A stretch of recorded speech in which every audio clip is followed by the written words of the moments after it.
Hey guys, tonight we begin with a journey to the rugged fjords of Viking Age Norway, where the wind bites like a wolf and survival depends on something as simple as a loaf of bread. Picture this. You're standing in a smoky longhouse, the fire crackling as snow piles against the wooden walls. It's the 9th century, and you're part of a Viking family huddled together for warmth. Your stomach growls, and the only thing keeping you from starvation is a dense, chewy bread that's more grit than glamour. Spoiler alert, you're not winning any baking contests here, and you might not last a week without this stuff. I'm so glad you've chosen to join me tonight. If you don't mind, I'd love to know where in the world you're tuning in from and what time of day it is for you right now. Feel free to leave a comment and let me know. It's always such a delight to see the diverse community of history enthusiasts gathered here. If you enjoy this style of calm, immersive tales from the past, go ahead and click that subscribe button so you don't miss the next installment. Now, dim the lights, maybe turn on a fan for that soft background hum, and let's ease into tonight's journey together. You're in a small village nestled between towering mountains and an icy fjord. The air smells of pine, smoke, and something earthy, like damp soil. Your home is a longhouse, a low, turf-roofed building shared by your family and a few cows that snort in the corner. It's winter, and the days are short, the sun barely creeping above the horizon before sinking back into darkness. You're wrapped in a wool cloak, your fingers numb despite the fire. Hunger is a constant companion, a dull ache that never quite leaves. But there's hope on the table. A round, flat loaf of bread, dark as the soil and heavy as a stone. You break off a piece, and it's chewy, flecked with bits of grain that crunch between your teeth. It's not much, but it fills your belly and keeps you going. This bread, you're learning, is the backbone of Viking life. The longhouse is crowded tonight. Your mother is stirring a pot of barley porridge, her face lit by the fire's glow. Your father, a burly man with a braided beard, is sharpening an axe, muttering about the next raid. Your younger siblings huddle near the hearth, playing with carved wooden figures. The bread sits on a wooden board, and everyone takes a piece, passing it around like a sacred ritual. You chew slowly, savoring the nutty flavor, even if it's a bit gritty. You're not sure what's in it. Barley, probably, maybe some rye, but it's the only thing that's kept you from feeling like your stomach's eating itself. You glance at your mother and whisper, "How do we have bread in winter?" She smiles, a tired but proud look, and says, "We planned, child. Always plan.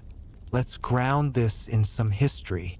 Bread was the cornerstone of the Viking diet, a reliable source of energy in a land where winters were long and crops were hard-won. This is the mainstream history bit.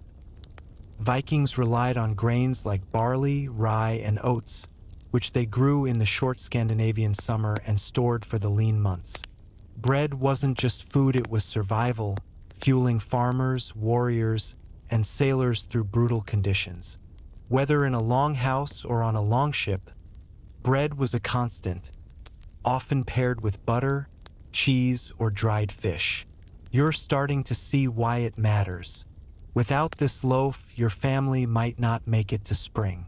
You take another bite, wondering how something so plain can be so vital. You step outside, the cold slapping your face like an angry wave.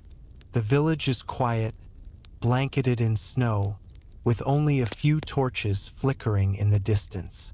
You see other longhouses, their roofs heavy with sod, smoke curling from their chimneys. The fjord glitters under the moonlight, its surface half frozen. You're struck by how harsh this place is. No supermarkets, no delivery apps, just you and whatever you can grow, hunt, or store. Bread, you realize, is a lifeline, a way to stretch the harvest through months when the ground is iron hard. You kick at the snow, muttering, "Who knew bread was this big a deal?" Back inside, the warmth of the fire feels like a hug, and you're grateful for it. Your mother calls you over, handing you a small, hard loaf from a basket. It's different from the one you ate earlier, darker, denser, with a faint metallic smell. You sniff it, confused, and she explains it's blood bread, made with animal blood to add protein and make it last longer. You make a face and she laughs. "Eat it," she says. "It's for the sea." You take a cautious bite, expecting something awful, but it's just bread, maybe a bit richer than usual. Here's a quirky fact for you. Vikings sometimes mixed blood from slaughtered animals, like pigs or cows, into their bread dough, especially for voyages or lean times. It sounds gross, but it was practical, turning a byproduct into something that could keep you alive for weeks. You mutter, "Blood bread? Really?" and scribble a note in your mind to tell your friends if you ever get back to a world with friends. The fire crackles and you sit cross-legged watching your family. Your father starts talking about last summer's harvest, how the barley grew tall despite the rocky soil. He's proud, you can tell, and you're starting to understand why. Growing enough grain to make bread for a whole winter is no small feat. You think about Venice or Rome, places you've heard of where winters are milder and food is plentiful. Here, every loaf is a victory, a middle finger to the cold and the dark. You chew your blood bread, wondering how many animals gave their all for this meal. Vikings don't mess around, you whisper, and your sister giggles, not understanding but liking your tone. Let's talk about the historical debate. Scholars still argue over how common blood bread was in Viking society. Some say it was a staple, especially for sailors and warriors who needed portable, long-lasting food. Others think it was more ceremonial, used in rituals or only when times were desperate.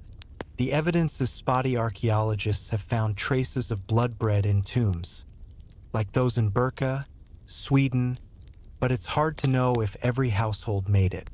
Historians love to bicker about this, sifting through sagas and charred breadcrumbs for clues. You don't care much about the debate right now, you're just glad to have something to eat, even if it's got a backstory you'd rather not think about. You notice something else in the longhouse. A small wooden box near the fire, filled with flat, hard loaves. Your mother explains they're knäckebröd, a type of crisp bread that lasts for months, even years. They're baked twice to dry them out, then strung on a pole under the roof to keep them safe from mice. You pick one up, and it's light as a feather but hard as a board. You tap it against the table, and it sounds like a drum. "This is food?" You mutter, half laughing. Your mother nods, serious. "It's what gets us through." You try a piece, and it's like chewing a shingle, but with a bit of butter, it's not half bad. You're starting to respect these people who turned rocks and frost into something edible. The night deepens, and the longhouse grows quiet. Your family settles onto straw mattresses, the fire banked to a soft glow. You lie awake, thinking about the bread. It's not just food, it's a promise that tomorrow will come, that the cold won't win. You imagine the fields in summer, the hands that planted and harvested, the stones that ground the grain. It's a lot to take in, and you're just a visitor in this world, dropped into a life where survival is a daily fight. You pull your cloak tighter, the taste of blood bread lingering on your tongue. Sleep is calling, but you're not quite ready to let go of this moment, this strange, sturdy loaf that holds a family together. You drift off, the sound of the wind outside blending with the snores of your siblings. You dream of golden fields and warm bread, of a world where hunger is a distant memory. But for now, you're here, in a Viking longhouse, learning the first lesson of survival. bread is life and life is hard won. You wake to the sound of wind howling outside the longhouse, a reminder that winter still grips your little Norwegian village in the 9th century. The fire in the hearth has dwindled to embers, but the smell of last night's bread lingers, earthy and warm. You're still getting used to this Viking life, where every day feels like a battle against the cold and hunger. Today, though, the snow has eased, and your father announces it's time to check the grain stores. You pull on your wool tunic, already itching, and grab a cloak that smells faintly of sheep. You're not thrilled about trudging through the frost, but you're curious. The bread that kept you alive last night didn't just appear, it started in fields you've never seen, with grains you barely understand. Time to learn what makes this stuff grow in a land that seems to hate growing anything. You step outside, your boots crunching on fresh snow. The village is stirring, with smoke rising from other longhouses and a few neighbors hauling water from the frozen stream. Your father leads you to a small, sod-roofed shed at the edge of the village, where the family's grain is stored. The air inside is dry and musty, heavy with the scent of earth and husk. Sacks of grain line the walls, their contents labeled with notches on wooden tags. Your father points to each one, naming them barley, rye, oats. These are the building blocks of your bread, he says, the reason your family hasn't starved. You run your fingers through a sack of barley, the grains cool and smooth. This turns into bread? You ask, skeptical. Your father nods, a glint of pride in his eyes. With work, yes. Let's set the stage with some history. The Vikings were master farmers, coaxing crops from the rocky, frost-prone soils of Scandinavia. This is the mainstream history bit. Barley, rye, and oats were the primary grains in Viking agriculture, chosen for their hardiness in short growing seasons and cold climates. Barley was the star, versatile enough for bread, porridge, and even beer. Rye, tougher and more drought-resistant, made dense, long-lasting loaves. Oats, often fed to animals, sometimes ended up in human meals when times were lean. These grains weren't just food, they were survival, the foundation of a diet that fueled Viking raids, voyages, and daily life. You're starting to see why your father treats these sacks like gold.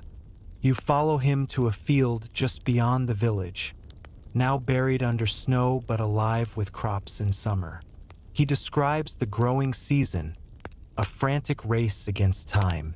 Summer in Norway is short, barely 3 months of warmth before frost creeps back. You imagine yourself out here, planting seeds in soil littered with stones. Your father points to a patch where barley grew last year, its stalks swaying under the midnight sun. Stubborn, he says, like us. You chuckle, but you're impressed. Growing anything in this frozen corner of the world feels like a miracle. You kick at the snow, muttering, and I thought gardening was hard back home. Your father doesn't get the joke, but he claps you on the shoulder, pleased you're paying attention. Back in the shed, you examine the grains more closely. Barley grains are plump, golden, and satisfyingly heavy in your hand. Rye is darker, almost gray, with a sharp, nutty smell. Oats are smaller, rougher, and you can see why they're usually for horses. Your mother joins you, carrying a basket of tools. She explains how each grain becomes bread, a process that sounds like more work than you're ready for. Barley makes light, chewy loaves, perfect for daily meals. Rye is denser, better for storing through winter.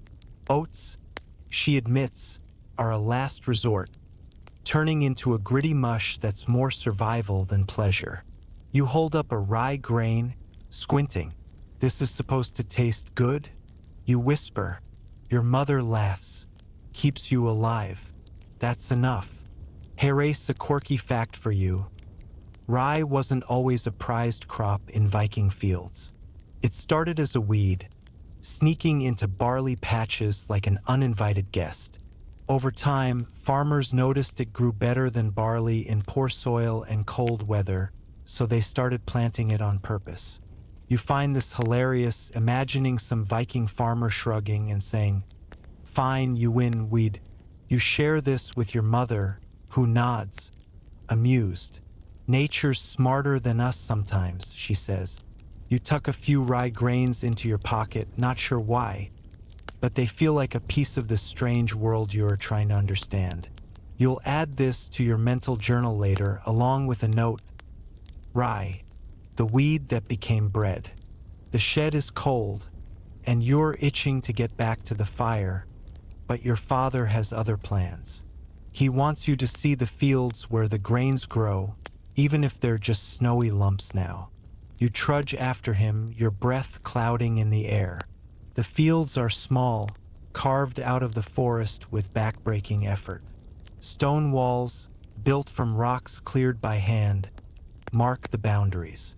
Your father explains how the family rotates crops: barley one year, rye the next, to keep the soil from giving up.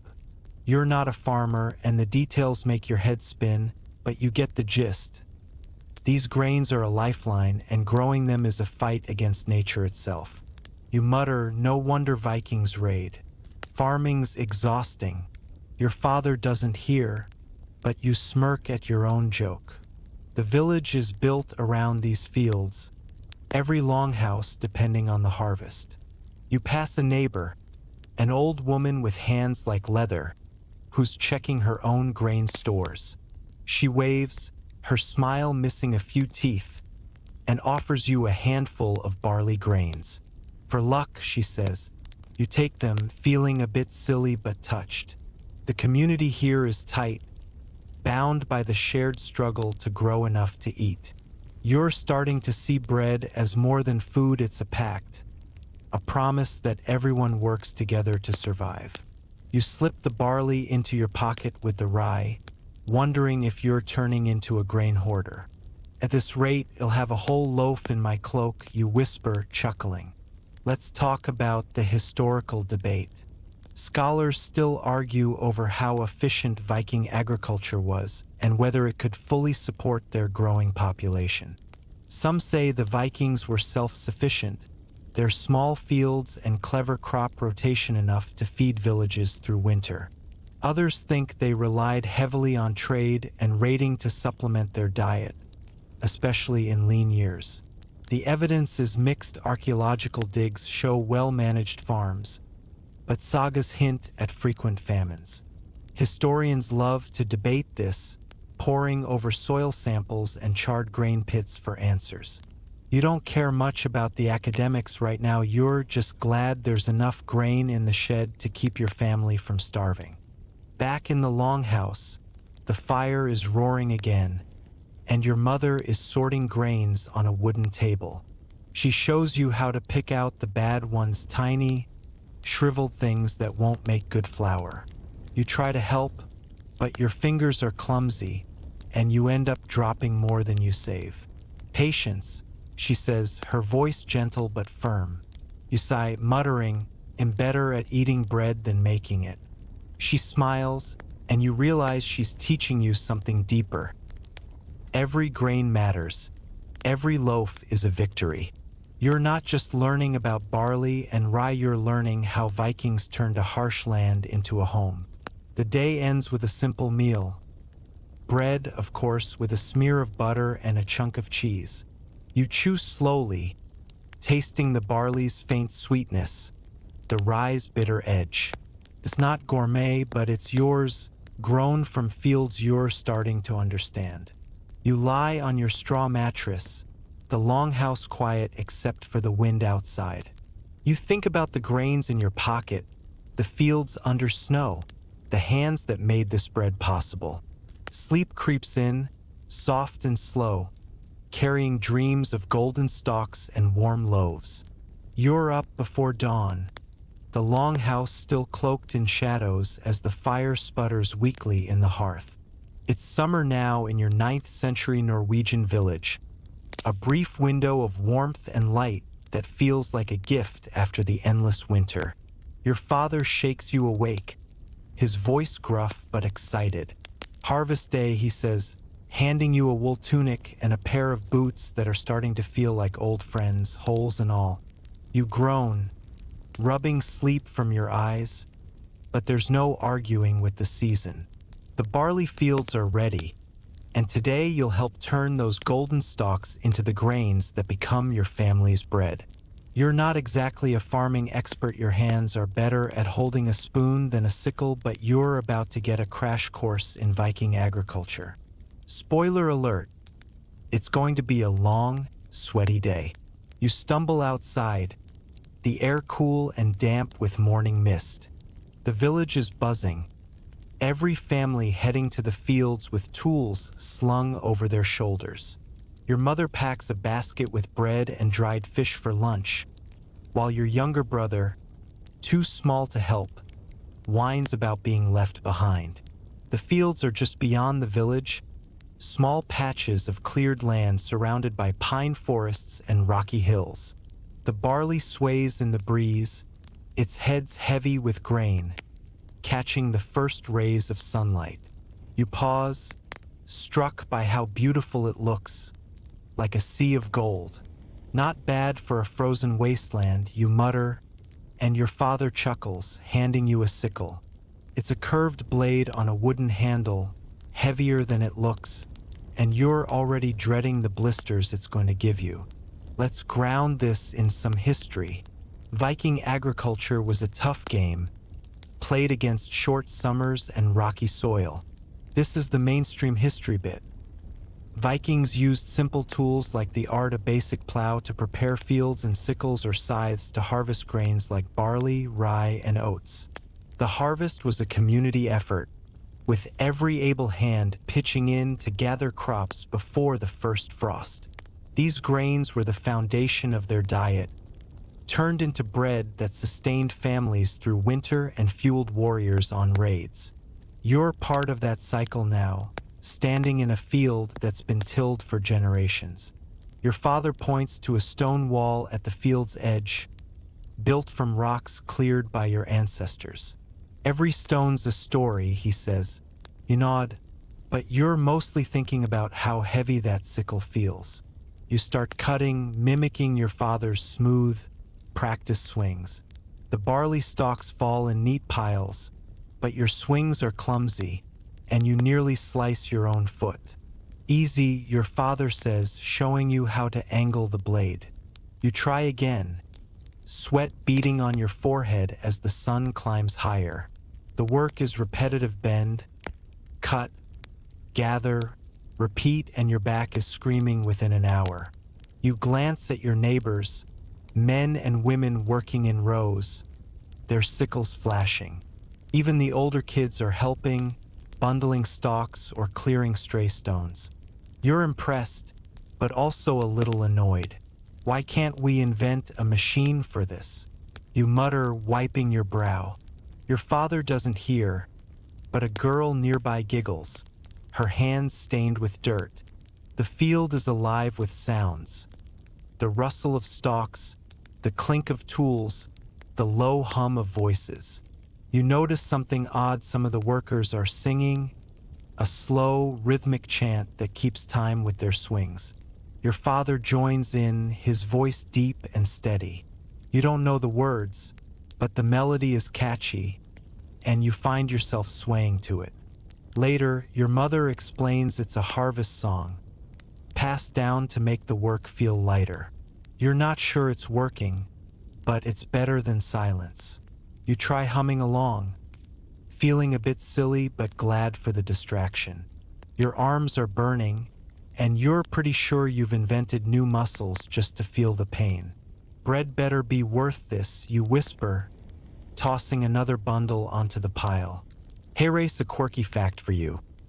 Viking kids, some as young as 5, often helped clear fields by picking up stones before planting or harvesting. You see a group of them now, scampering across the field with baskets, collecting rocks that could dull a sickle. One boy, barely taller than the barley, proudly shows you a smooth, fist-sized stone. For the wall, he says, pointing to the boundary. You're amazed at how everyone pitches in, turning a brutal task into a family affair. You mutter, "Kids doing manual labor? My childhood was a vacation." You tuck a small stone into your pocket as a souvenir, wondering if it'll remind you of this day or just make your cloak heavier. The sun is high now, and the field is half cleared. You break for lunch, sitting on a blanket with your family. Your mother hands you a piece of rye bread, dense and chewy, with a smear of butter. You devour it, the saltiness cutting through the dust in your mouth. The bread feels different now, knowing it came from fields like this one. You're starting to respect the process, even if your hands are raw and your back feels like it's been trampled by a horse. Your father tells stories of past harvests, like the year a storm flattened half the barley. "We still ate," he says, tapping the bread. You nod, realizing how much depends on these fields, these moments. After lunch, the harvested barley is gathered into sheaves and loaded onto a cart pulled by a shaggy ox. You follow the cart to the village, where the next step waits: threshing and winnowing. The threshing happens in a cleared area near the longhouse, where you beat the stalks with a wooden flail to separate the grains. It's exhausting, and you're terrible at it, sending grains flying everywhere but the pile. Your mother takes pity and shows you how to swing the flail with less chaos. "You'll learn," she says, and you mutter, "or you'll starve trying." Winnowing is next, tossing the grains into the air so the wind carries away the chaff. You're better at this, mostly because it's less likely to bruise you. The grains pile up, golden and promising, but they're not bread yet. The final step for today is grinding, and you're sent to the longhouse to use the quern, a pair of heavy stone discs. You pour barley into the top and turn the upper stone, your arms protesting with every crank. The grains crunch and crack, slowly turning into coarse flour that spills into a wooden bowl. The slow, back-breaking work, and you're sweating buckets. You notice tiny flecks of stone in the flour, and your mother shrugs. "Teeth are tough," she says. Hey, race, another quirky fact. Viking querns often left stone grit in the flour, which wore down teeth over time. Archaeologists find Viking skeletons with ground-down molars, proof of a lifetime of gritty bread. You mutter, "Great, bread that doubles as a dentist's bill." Your mother doesn't get the joke, but she pats your shoulder. Let's talk about the historical debate. Scholars still argue over whether Viking agriculture was fully self-sufficient or if they leaned on trade and raiding to supplement their grain supply. Some say small farms like yours could feed a village through careful planning. Others point to sagas and trade records, suggesting Vikings imported grains from places like Denmark or even further afield. The truth is murky, and historians love to dig through field patterns and pollen samples for answers. You're too busy grinding flour to care about the debate, but you're grateful for the sacks of grain in the shed, however they got there. The day ends with your family gathered around the fire, the new flour stored in tightly woven sacks. You're exhausted, every muscle aching, but there's a quiet pride in knowing you helped. The bread on the table feels like a trophy, earned with your own sweat. You chew a piece, tasting the barley's faint sweetness, and think about the field, the sickle, the quern. Sleep calls, and you settle onto your straw mattress, the longhouse warm and still. You dream of golden fields and spinning stones, of bread that carries a village through the dark. You're back in the longhouse, the morning light filtering through the smoke hole in the roof, casting a hazy glow over the wooden beams. It's summer in your 9th century Norwegian village, and the harvest you sweated through yesterday is now a pile of coarse flour in a wooden bowl. Your mother stands by the hearth, her hands dusted with flour, ready to teach you the next step in the Viking bread-making saga, turning that gritty powder into dough. You're still sore from swinging a sickle and grinding barley with the quern, and now you're staring at a table covered with bowls, jars, and a suspicious-looking jug of something dark. You're not sure you're cut out for this, but the promise of fresh bread is enough to keep you going. Let's make something edible, you mutter, rolling up your sleeves, already bracing for a mess. The longhouse is warm, the fire crackling as your mother hums a tune you're starting to recognize. Your younger sister is sweeping the floor, dodging the cows that shuffle in their corner, while your father is outside repairing a fishing net. The air smells of wood smoke and earth, with a faint tang of sour milk from a churn nearby. Your mother beckons you to the table, where she's laid out the tools of the trade. A wide wooden bowl, a bone spoon, and a cloth sack of barley flour you helped grind. She's also got a small clay pot of water, a pinch of salt, and that jug you're eyeing warily. "What's in there?" you ask, pointing. She grins, a little too mischievously. "Blood," she says. You blink, hoping she's joking, but her face says otherwise. Welcome to Viking baking. Let's set the stage with some history. Making bread was a cornerstone of Viking life, a daily ritual that transformed hard-won grains into sustenance. This is the mainstream history bit. Viking bread dough was typically a simple mix of flour, water, and salt, often using barley or rye for their hardiness. Depending on the occasion or resources, they might add extras like honey, herbs, or even animal blood to boost nutrition and shelf life. Kneading was done by hand, a labor-intensive process that required strength and patience, usually handled by women or older children. The resulting dough was shaped into flatbreads or small loaves, ready for baking on hot stones or in clay ovens. You're about to dive into this process, and it's going to test your patience and your squeamishness. Your mother starts by pouring flour into the bowl, a cloud of dust rising as she scoops. "Barley today," she says, "but we'll add some rye for hardiness." You nod, pretending you know what that means, and watch as she sprinkles in a pinch of salt. She hands you the bone spoon and tells you to mix the dry ingredients. You stir, feeling like a kid playing in dirt, but the flour is coarser than anything you'd find in a modern kitchen, flecked with bits of husk and stone. "This is why my teeth hurt," you mutter, remembering the grit in last night's bread. Your mother doesn't hear, or maybe she's just used to your complaints. She adds water next, pouring it slowly from the clay pot. "Not too much," she warns. "We want dough, not mud."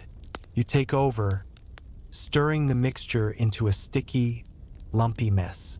It's harder than it looks, and your arm is already tired. The dough clings to the spoon, then to your fingers, and you're pretty sure you've got more on your tunic than in the bowl. "Why is this so sticky?" you grumble. Your mother laughs, taking the spoon and showing you how to scrape the sides with quick, practiced movements. "Keep going," she says. "It'll come together." You're skeptical, but you keep at it, the dough slowly turning from a gluey disaster into something vaguely bread-like. You're starting to see why Vikings were tough. This isn't baking, it's a workout. Now comes the part you've been dreading. Your mother reaches for the jug of blood, pouring a small amount into a separate bowl. "Pig's blood," she explains, "from last week's slaughter." You make a face and she rolls her eyes. "It's good for you," she says, "and it makes the bread last." You're not convinced, but you watch as she mixes a bit of the dark, thick liquid into a portion of the dough. The color shifts to a deep reddish brown, and the smell is not as bad as you expected, more earthy than gross. Here's a quirky fact for you. Viking blood bread, often made for voyages or lean times, used animal blood to add protein and act as a preservative. It wasn't an everyday thing, but it was a clever way to stretch resources. You mutter, "Blood in bread? Vikings are wild." Your mother smirks, clearly proud of her recipe. You're tasked with kneading the regular dough, the one without blood. Thank goodness. You dump it onto the table, and it lands with a heavy thud. Your mother shows you how to press and fold, using the heels of your hands. "Push hard," she says. "Make it smooth." You try, but the dough fights back, sticking to everything and refusing to behave. Your arms ache, and you're sweating despite the cool morning. "This is harder than harvesting," you complain, and your sister giggles from her corner. Your mother nods, patient. "Bread takes work," she says. "That's why it's precious." You keep kneading, slowly getting the hang of it, the dough turning soft and elastic under your hands. You're almost proud, until you realize you've got flour in your hair. The blood dough is next, and you approach it like it's a wild animal. Your mother takes the lead, her hands moving with the same ease as with the regular dough. She explains that this batch is for the next raid, when your father and his crew will need food that won't spoil. You need a small portion, trying not to think about the pig it came from. It's stickier than the barley dough, and your fingers come away stained. "This is going to haunt my dreams," you whisper, but you keep going, folding and pressing until it's smooth. You're surprised to find it's not that different from regular kneading, just weirder. Your mother watches, approving. "Good," she says. "You're learning." Let's talk about the historical debate. Scholars still argue over whether blood bread was a common Viking staple or reserved for special circumstances, like voyages or rituals. Some point to archaeological finds, like blood bread traces in Swedish tombs, to argue it was widely used. Others say it was a niche food, made only when resources were tight or for ceremonial purposes. The evidence is thin. Sagas don't mention it much, and cooking tools don't tell the whole story. Historians love to debate this, combing through charred crumbs and livestock records for clues. You're just glad you don't have to eat this batch, at least not yet. Your mother adds a final touch to the regular dough, a drizzle of honey from a clay jar. "For flavor," she says, and you perk up. The honey smells sweet and floral, a rare treat in a diet heavy on fish and grain. You mix it in, the dough turning slightly golden. "Why not add this to everything?" you ask, half joking. She shakes her head. "Honey's scarce. Save it for special days." You're starting to see the Viking mindset. Every ingredient is precious, every loaf a balance of need and want. You shape the dough into flat rounds, your hands clumsy but improving. Your mother nods, satisfied, and sets the rounds aside to rest before baking. The longhouse is quiet now, the morning's work done. You sit by the fire, your hands still sticky with dough, and watch your mother clean the table. Your sister brings you a cup of water, and you drink deeply, feeling the ache in your shoulders. The dough rests under a cloth, waiting for the next step. You're tired but oddly content, like you've earned your place at this table. You think about the blood, the honey, the flour ground from yesterday's harvest. Bread, you're learning, isn't just food, it's a story, written in every knead and fold. Sleep tugs at you, but you linger, the warmth of the fire and the smell of dough lulling you into a gentle haze. You're standing in the longhouse, the air thick with the scent of wood smoke and the faint sweetness of resting dough. It's a summer afternoon in your 9th century Norwegian village, and the bustle of the morning has settled into a quiet hum. The dough you kneaded earlier, barley with a touch of honey, and that unsettling blood dough for the sailors, sits under a cloth, ready for its moment in the fire. Your mother is at the hearth, poking the flames with a stick, her face flushed from the heat. Today, you're learning the final step in the Viking bread making journey: baking. You're excited to see the dough become actual bread, but you're also nervous. Fire, and you don't exactly have a great track record, and the idea of wrestling hot stones or a clay oven sounds like a recipe for disaster. "Please don't let me burn the house down," you mutter, earning a raised eyebrow from your mother. The hearth is the heart of the longhouse, a wide, shallow pit in the center of the floor where a fire burns day and night. Around it, your family goes about their tasks. Your father carves a wooden spoon, your sister mends a wool cloak, and the cows in the corner chew their cud with infuriating calm. The fire is lively today, fed with pine logs that snap and pop, sending sparks dancing upward. Your mother has set a flat, smooth stone in the coals, its surface already shimmering with heat. For flatbreads, she explains, gesturing to the barley dough. Nearby, a small clay oven, built into the wall like a rounded cave, glows faintly, ready for the blood dough. You're not sure which method scares you more. Hot stones sound like a burn waiting to happen, and the oven looks like it could swallow your arm. Vikings make this look easy, you whisper, wiping sweaty palms on your tunic. Let's ground this in some history.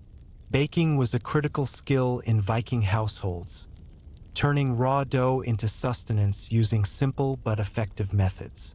This is the mainstream history bit. Vikings baked bread on flat stones heated in the fire or in small clay ovens, depending on the type of bread and available resources. Flatbreads, made from barley or rye, were quick and common, cooked directly on hot stones or iron griddles for daily meals. Loaves, often for special occasions or long storage, were baked in dome-shaped clay ovens, which trapped heat for a more even bake. Both methods relied on the hearth, the center of Viking domestic life. You're about to try your hand at both, and it's going to be a sweaty, smoky adventure. Your mother starts with the flatbreads, showing you how to shape the barley dough. You take a fist-sized ball and pat it between your hands, trying to make it round and thin. Your first attempt looks more like a lumpy pancake, and your sister giggles from her sewing. "It's rustic," you mutter, but your mother nods, encouraging. "It'll taste fine," she says, handing you another piece to try. You get better with practice, flattening the dough into rough circles about the size of your hand. The stone in the fire is red hot now, and your mother uses a wooden paddle to sweep away the ashes. She places your first flatbread on the stone, and it sizzles immediately, the smell of toasting barley filling the air. You're mesmerized, but also terrified. "How do we not burn it?" you ask, eyeing the flames. She shrugs. "Watch closely." You hover over the stone, your face prickling from the heat. The flatbread bubbles and browns, and after a minute, your mother flips it with the paddle. The underside is golden, speckled with char marks that look almost artistic. You're impressed, but the smoke is stinging your eyes, and you're coughing like you've inhaled a forest fire. "This is why I'd fail as a Viking," you wheeze, and your mother laughs, handing you a cloth to cover your mouth. The flatbread finishes cooking, and she lifts it onto a wooden board to cool. You poke it, amazed at how it's gone from sticky dough to something you'd actually eat. "Not bad for a first try," you say, feeling a flicker of pride.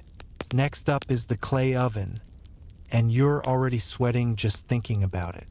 Your mother has been tending the fire inside, feeding it small sticks until the walls glow like a sunset.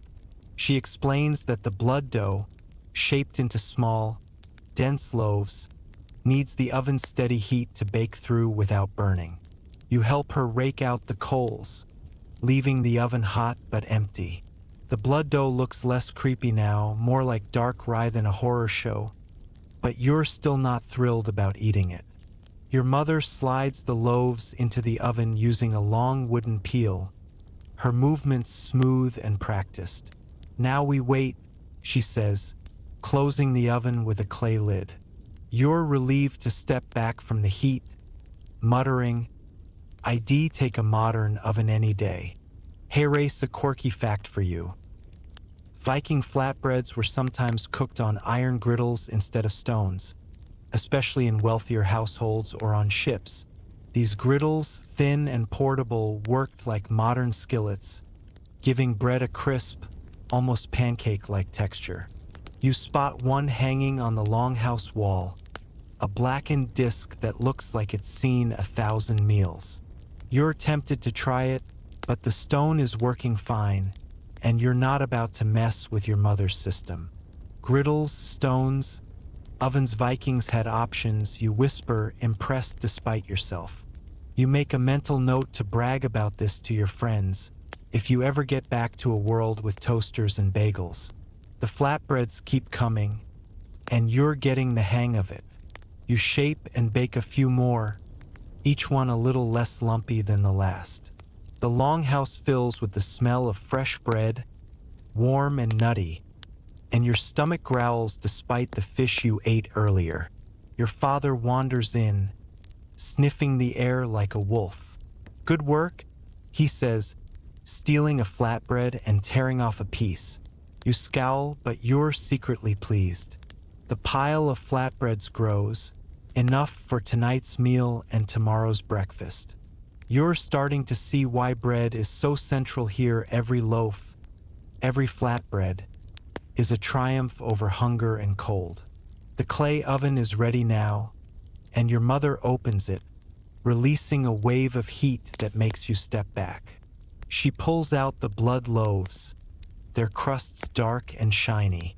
They look surprisingly normal, like dense rye bread, and the smell is rich, almost savory. You're curious but still hesitant. "Do we eat this now?" you ask, hoping the answer is no. Your mother shakes her head. "For the raid," she says, wrapping the loaves in cloth to cool. You're relieved, but also intrigued. These loaves will feed your father and his crew on their next voyage, a reminder of home in the middle of the sea. You mutter, "Blood bread for Vikings, pizza for me, please," and your sister giggles again, clearly your biggest fan. Let's talk about the historical debate. Scholars still argue over whether Vikings used yeast or other leavening agents in their bread, or if most of their bread was unleavened flatbread. Some evidence, like charred loaves from archaeological sites, suggests flatbreads were the norm, quick and practical for daily life. But others point to sagas and trade records, hinting at fermented dough in wealthier households or for special occasions. The truth is unclear. Yeast could have come from wild bacteria or beer making, but it's hard to prove. Historians love to bicker about this, analyzing breadcrumbs and oven designs for clues. You're just glad your flatbreads turned out edible, leavened or not. The day winds down, and you sit by the fire, a fresh flatbread in your hand. You spread a bit of butter on it, the warmth melting it into the crust. You take a bite, and it's perfect, crisp, chewy, with a hint of honey. "I did this," you whisper, amazed. Your mother smiles, her hands still dusted with flour, and you feel a quiet bond, like you've joined a secret club of bread makers. The longhouse is calm, the fire a soft glow, and you're content, even with flour in your hair and smoke in your lungs. Sleep calls, and you settle onto your straw mattress, the taste of bread lingering, dreams of fire and stone waiting to carry you away. You wake to the familiar creak of the longhouse door, the scent of wood smoke curling through the air of your 9th century Norwegian village. It's a summer morning, the kind where the sun lingers low, painting the fjord outside in shades of silver. You're still adjusting to Viking life, your body aching from days of harvesting, grinding, kneading, and baking. The flatbreads you made yesterday sit on a wooden board by the hearth, a small victory against the ever-present threat of hunger. Today, there's no big task like harvesting or baking, just the rhythm of daily life. And you're about to see how bread weaves through every meal, every moment in this family. You pull on your wool tunic, already dusted with flour from yesterday, and mutter, "If I eat one more flatbread, I might turn into one." Your stomach growls, though, and you know you're not fooling anyone. The longhouse is alive with quiet activity. Your mother is at the hearth, stirring a pot of barley porridge that bubbles softly.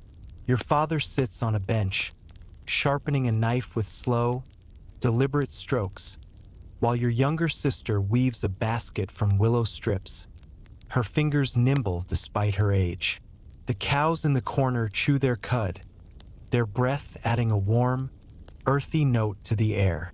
You settle near the fire, the heat soothing your stiff muscles, and watch your mother slice a flatbread into wedges. She hands you one, still warm from being toasted on the hearthstone, with a smear of butter that melts into the crust.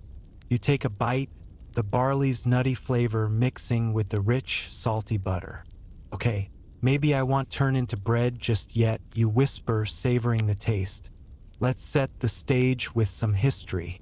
Bread was the backbone of the Viking diet, a daily staple that provided energy and filled bellies in a land where food was hard-won. This is the mainstream history bit. Vikings ate bread at nearly every meal, usually made from barley, rye, or oats, and paired with simple foods like butter, cheese, dried fish, or porridge. It was versatile, fresh for breakfast, toasted for lunch, or softened in stew for dinner. Bread wasn't just nourishment, it was a constant, a reliable anchor in a life shaped by unpredictable harvests and long winters. You're seeing this firsthand now, as your family's day revolves around the loaf, each meal a small ritual of survival and togetherness. Breakfast is simple but filling. Your mother ladles porridge into wooden bowls, the steam rising in the cool morning air. You sprinkle a pinch of dried herbs on yours, a trick your sister taught you to make it less bland. The flatbread is the star, though, and everyone takes a piece, tearing it with their hands. Your father dips his into the porridge, scooping up a hearty bite, while your sister nibbles hers plain, her eyes still heavy with sleep. You try the porridge and bread combo, and it's better than you expected, the bread soaking up the creamy grain like a sponge. "This is basically Viking oatmeal," you mutter, and your mother glances over, curious but not understanding your modern quip. You smile, feeling a bit more at home in this smoky, crowded room. The morning passes in a blur of chores. You help your father haul water from the stream, the bucket heavy and sloshing, while your mother churns butter in a wooden barrel. Your sister feeds the chickens, her laughter echoing as they squawk and scatter. By noon, you're hungry again, and the family gathers for a midday meal. Your mother sets out more flatbread, this time with a small wheel of cheese, pale and crumbly, and a handful of dried herring. You break off a piece of bread, layering it with cheese and a bit of fish. The flavors are intense, salty, tangy, and a little chewy, but they work together, like a Viking version of a sandwich. "No deli could top this," you say under your breath, though you miss the idea of a pickle on the side. Hey, race, a quirky fact for you. Vikings sometimes sweeten their bread with honey, using it like a primitive jam to brighten a meal. Your mother pulls out a small clay jar, its contents dark and sticky, and drizzles a thin line of honey onto a piece of flatbread. She hands it to you, a rare treat, and you take a bite, the sweetness cutting through the bread's earthy grit. It's like dessert, and you're instantly obsessed. "Why don't we do this every day?" you ask, licking your fingers. Your mother shakes her head. "Honey's for special moments," she says. You're starting to get it. Resources are scarce, and every treat is earned. You savor the honey, making a mental note to thank the bees later, if you can find their hive without getting stung. The afternoon brings more work. You join your father to mend a fence, pounding wooden stakes into the rocky soil, while your mother and sister weave wool on a loom. The village is quiet, the fjord sparkling under a rare cloudless sky. You're struck by how everything here revolves around food: growing it, storing it, eating it. Bread, especially, feels like the glue holding it all together. You think about the flatbreads you baked yesterday, the blood loaves for the raid, the knäckebröd hanging under the roof.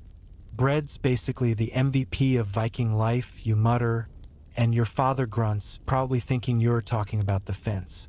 You smirk, glad for your private joke. Dinner is the main event, a meal that pulls the family close as the sun dips below the mountains. Your mother has been simmering a stew all day, a mix of turnips, barley, and a bit of mutton from last week's slaughter. The smell fills the longhouse, rich and savory, and you're practically drooling by the time she calls you to the table. The flatbread is toasted again, its edges crisp, and you use it to scoop up chunks of stew, the bread softening as it soaks up the broth. Your father tells a story about a raid years ago, his hands waving as he describes a storm at sea. You're half listening, too focused on the food, but you notice how the bread ties everyone together, passed around like a shared promise. This is better than any restaurant, you whisper, and your sister nudges you, curious. You just grin. Let's talk about the historical debate. Scholars still argue over how nutritionally balanced the Viking diet was, especially with its heavy reliance on bread. Some say the combination of grains, dairy, and occasional meat or fish provided enough protein, fats, and carbs to keep Vikings strong and healthy. Others point to skeletal evidence of malnutrition in some communities, suggesting bread-heavy diets could lack variety, especially in lean years. The truth likely varied by region and wealth. Coastal villages like yours had fish, while inland farms leaned harder on grains. Historians love to debate this, analyzing tooth wear and bone density for clues. You're just happy to have stew and bread, even if your teeth are starting to feel the grit. As night falls, the longhouse grows quiet. Your family clears the table, and you help stack the leftover flatbreads in a basket, covered with a cloth to keep them fresh. Your mother banks the fire, the embers glowing like tiny stars. You lie on your straw mattress, the day's meals replaying in your mind. Porridge and bread, cheese and fish, stew and more bread. It's simple, but it works, filling your belly and grounding you in this hard, beautiful life. You're starting to see bread as more than food. It's comfort, connection, a daily reminder that you're not alone. Sleep creeps in, soft and warm, carrying dreams of golden crusts and shared tables. You're standing on the rocky shore of the fjord, the cold spray of the sea misting your face as you watch the village prepare for a raid. It's late summer in your 9th century Norwegian village, and the air hums with purpose. Longships bob in the water, their dragon-headed prows glaring at the horizon, ready to carry your father and his crew across the sea. You're not going to thank the stars, but you're part of the effort, tasked with helping prepare food for the journey. Bread, of course, is the star of the show, but not the soft flatbreads you've been eating at home. These are tough, long-lasting loaves, designed to survive weeks at sea. You're clutching a basket of the blood bread you baked earlier, its dark crust still making you a bit queasy. This better keep them alive, you mutter, eyeing the waves, already dreading the smell of salt and sweat on a crowded ship. The village is a hive of activity. Men haul ropes and shields onto the longships, their voices loud with laughter and boasts. Women and children carry supplies: dried fish, cheese, barrels of water, and you're part of the chain, ferrying baskets to the shore. Your mother is nearby, directing the effort like a general, her hands dusted with flour from a morning spent baking. Your sister, too young for heavy lifting, is tying bundles of kindling for shipboard fires.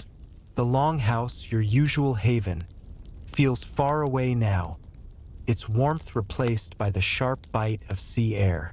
You're starting to understand why bread matters so much for these voyages. It's not just food, it's survival in a world of wind and water. Let's set the stage with some history. Viking longships were marvels of engineering, sleek and fast, carrying warriors on raids and trade missions across Europe and beyond. This is the mainstream history bit. Vikings relied on portable, durable foods for these journeys, and bread was a key player. Unlike daily flatbreads, seafaring bread was designed to last, often made with rye or barley and ingredients like blood or extra salt to preserve it. Blood bread, in particular, was prized for its high protein and long shelf life, perfect for weeks at sea. These loaves were packed in cloth or wooden boxes, protected from damp and rats, and eaten with whatever else the crew could scrounge: fish, cheese, or even seaweed if things got desperate. You're about to see how this bread gets made and packed, and it's going to test your stomach as much as your patience. Your mother calls you over to a makeshift table set up near the shore, where a group of women is preparing the final batch of bread. The blood loaves you helped bake are here, wrapped in linen to keep them dry, but there's more to do. She hands you a ball of rye dough, dense and sticky, and tells you to shape it into small, flat rounds. For the ship, she says, you start patting the dough, your fingers sinking into its heavy texture. It's tougher than the barley dough you're used to, and you're struggling to make it look anything like a loaf. This feels like clay, you grumble, and your mother nods, unfazed. It needs to be tough, she says. The sea's no place for soft bread. You shape a few rounds, your hands getting stickier by the second, and watch as your mother places them on a hot iron griddle over a fire. The griddle, blackened from years of use, sizzles as the dough hits it, sending up a rich, toasty smell. You're fascinated. Despite yourself, these are like the flatbreads you made at home, but denser, built to withstand a Viking voyage. Your mother flips them with a wooden spatula, her movements quick and precise. The finished loaves are dark, almost black, with a hard crust that looks like it could survive a storm. You poke one and it's solid as a rock. We're eating bricks now? You mutter, earning a laugh from a nearby woman.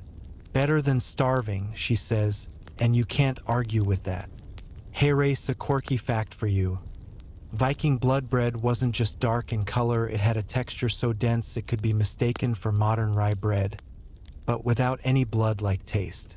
The blood, usually from pigs or cows, was cooked or dried before mixing, giving the bread a savory, almost meaty flavor. You're still not thrilled about it, but you're starting to see the genius. A loaf like this could keep a warrior fed through weeks of rowing and fighting, no refrigeration needed. You pick up one of the blood loaves from your basket, sniffing it cautiously. Tastes better than it sounds, your mother says, noticing your hesitation.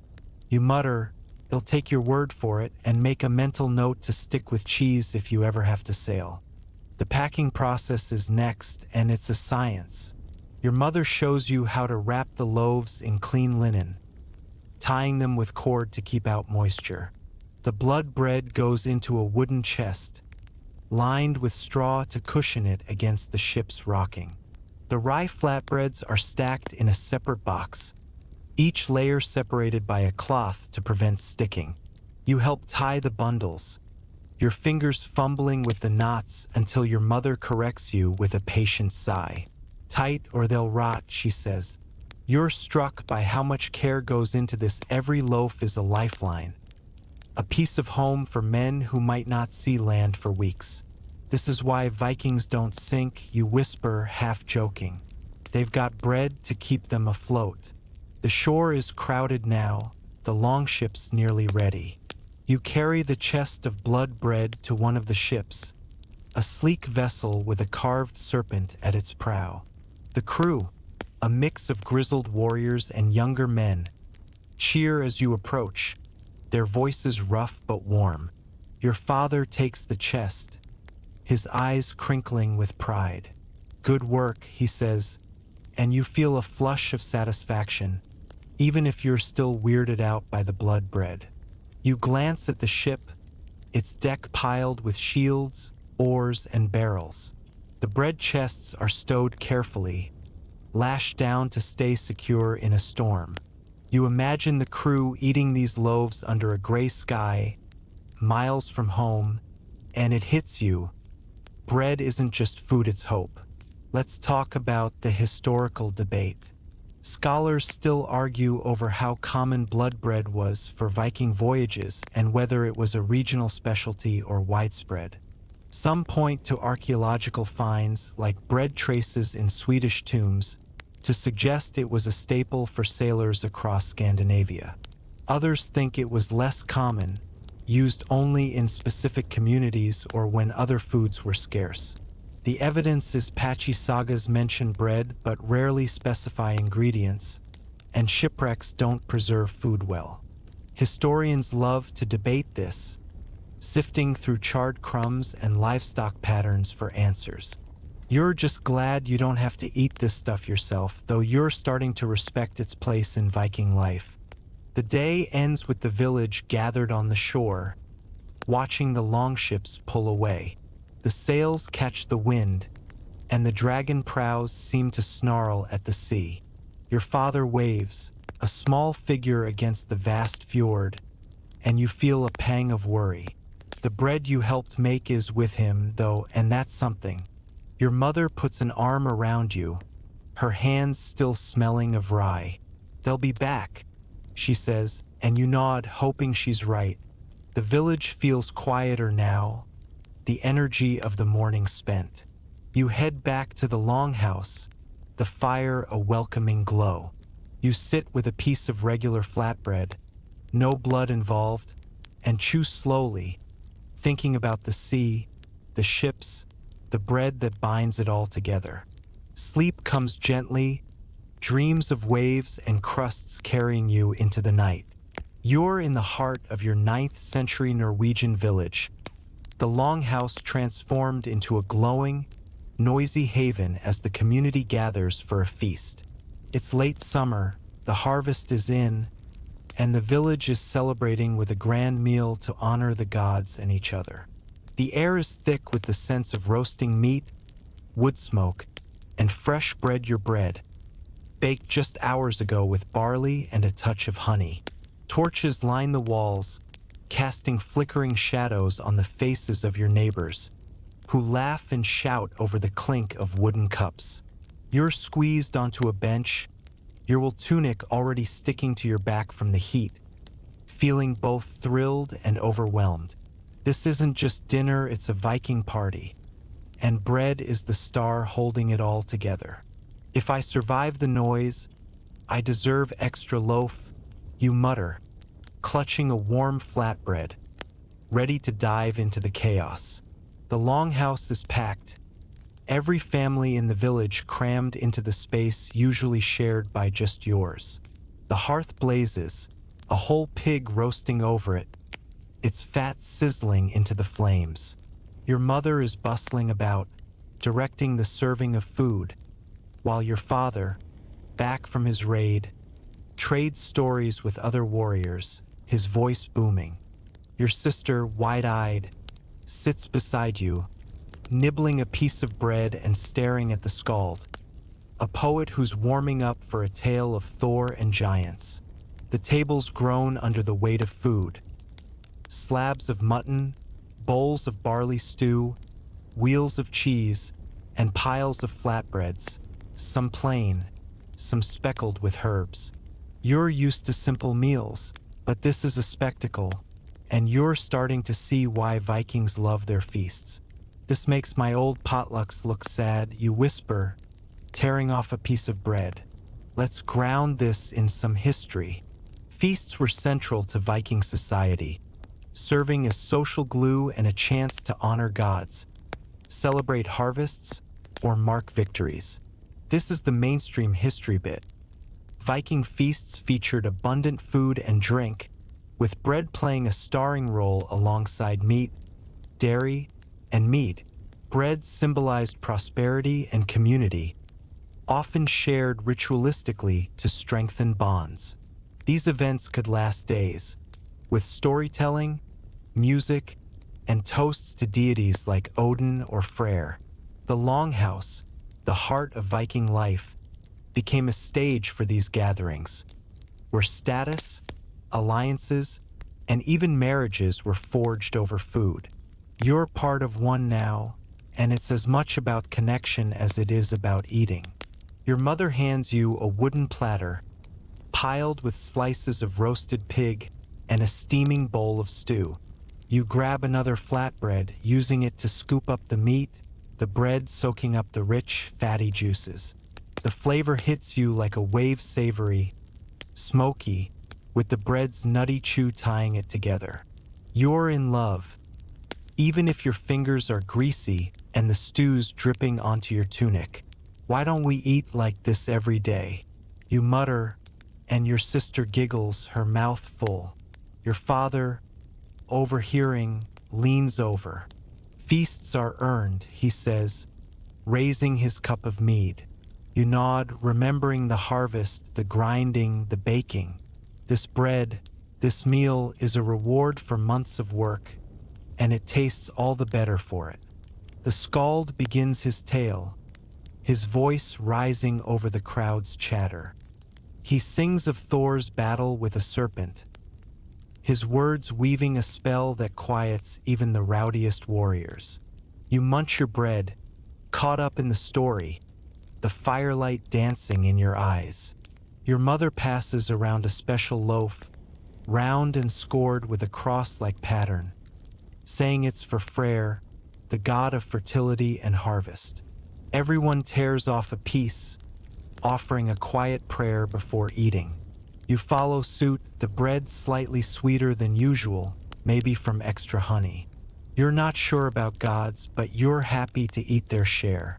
Thanks, Freyr, you whisper, hoping you got the name right. Here's a quirky fact for you.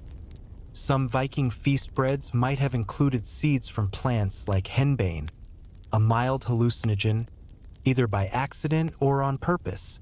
Archaeologists have found traces of henbane in bread from burial sites, suggesting it could add a mystical kick to rituals. You notice a faint, odd flavor in the Freyr loaf, not quite like anything you've tasted before. Is this trippy bread? You mutter, half joking, but you're too stuffed to care. Your mother doesn't mention henbane, and you're not about to ask, but you make a mental note to keep an eye on your dreams tonight. The idea of Vikings getting a buzz from their bread is wild, and you're low-key impressed by their creativity. The feast rolls on, and the mead flows freely. Your father toasts the village chief, a broad man with a silver arm ring, who raises his cup in return. You stick to water, not trusting your modern self with Viking strength booze, but you're tempted by the honey-sweet smell of the mead. The flatbreads keep coming, and you notice how everyone shares them, passing pieces down the table like a handshake. An older woman, her face lined with years, hands you a wedge slathered with butter and a sprinkle of dried herbs. Eat, young one, she says, her smile warm. You take it, feeling a connection to this community, even if you're just a visitor. Bread's the real MVP here, you whisper, and your sister nudges you, confused but amused. The night grows louder, with laughter, songs, and the occasional argument over who's the best rower. You're stuffed, your platter empty except for a few crumbs. The The skald starts another tale, this one about a hero's journey to Valhalla, and you lean back, the bench creaking under you. The bread, you realize, isn't just food, it's a symbol, a shared act that binds this village together. You think about the fields, the quern, the hearthstone, all the work that went into these loaves. Vikings don't mess around with their carbs. You mutter, patting your full stomach. Your father overhears and laughs, thinking you're praising the feast. You let him believe it, too cozy to explain. Let's talk about the historical debate. Scholars still argue over whether Viking feast breads were typically leavened or unleavened, and how much they differed from daily bread. Some evidence, like charred loaves from sites like Birka, suggests flatbreads were common even at feasts, quick and practical for large crowds. Others point to sagas describing fine loaves, hinting at fermented or enriched breads for special occasions. The truth is, murky leavening could have come from wild yeast or beer, but it's hard to confirm. Historians love to debate this, analyzing bread fragments and cooking tools for clues. You're just glad the bread tastes good, leavened or not, though you're starting to crave a modern baguette. The feast winds down, the fire burning low as families start to drift home. Your mother clears the tables, saving leftover flatbreads for tomorrow. You help, stacking the loaves in a basket, their crust still warm. The longhouse feels softer now, the noise fading into a gentle hum. You settle onto your straw mattress, the meads buzz in the air lulling you. The taste of bread lingers honey-sweet, herb-flecked, shared with people who feel like family. You're full, not just of food but of something deeper, a sense of belonging. Sleep creeps in, warm and slow, carrying dreams of feasts and gods, of bread that holds a village together. You're jostling through a crowded market in Birka, a bustling Viking trade hub on an island in Sweden, far from your quiet Norwegian village.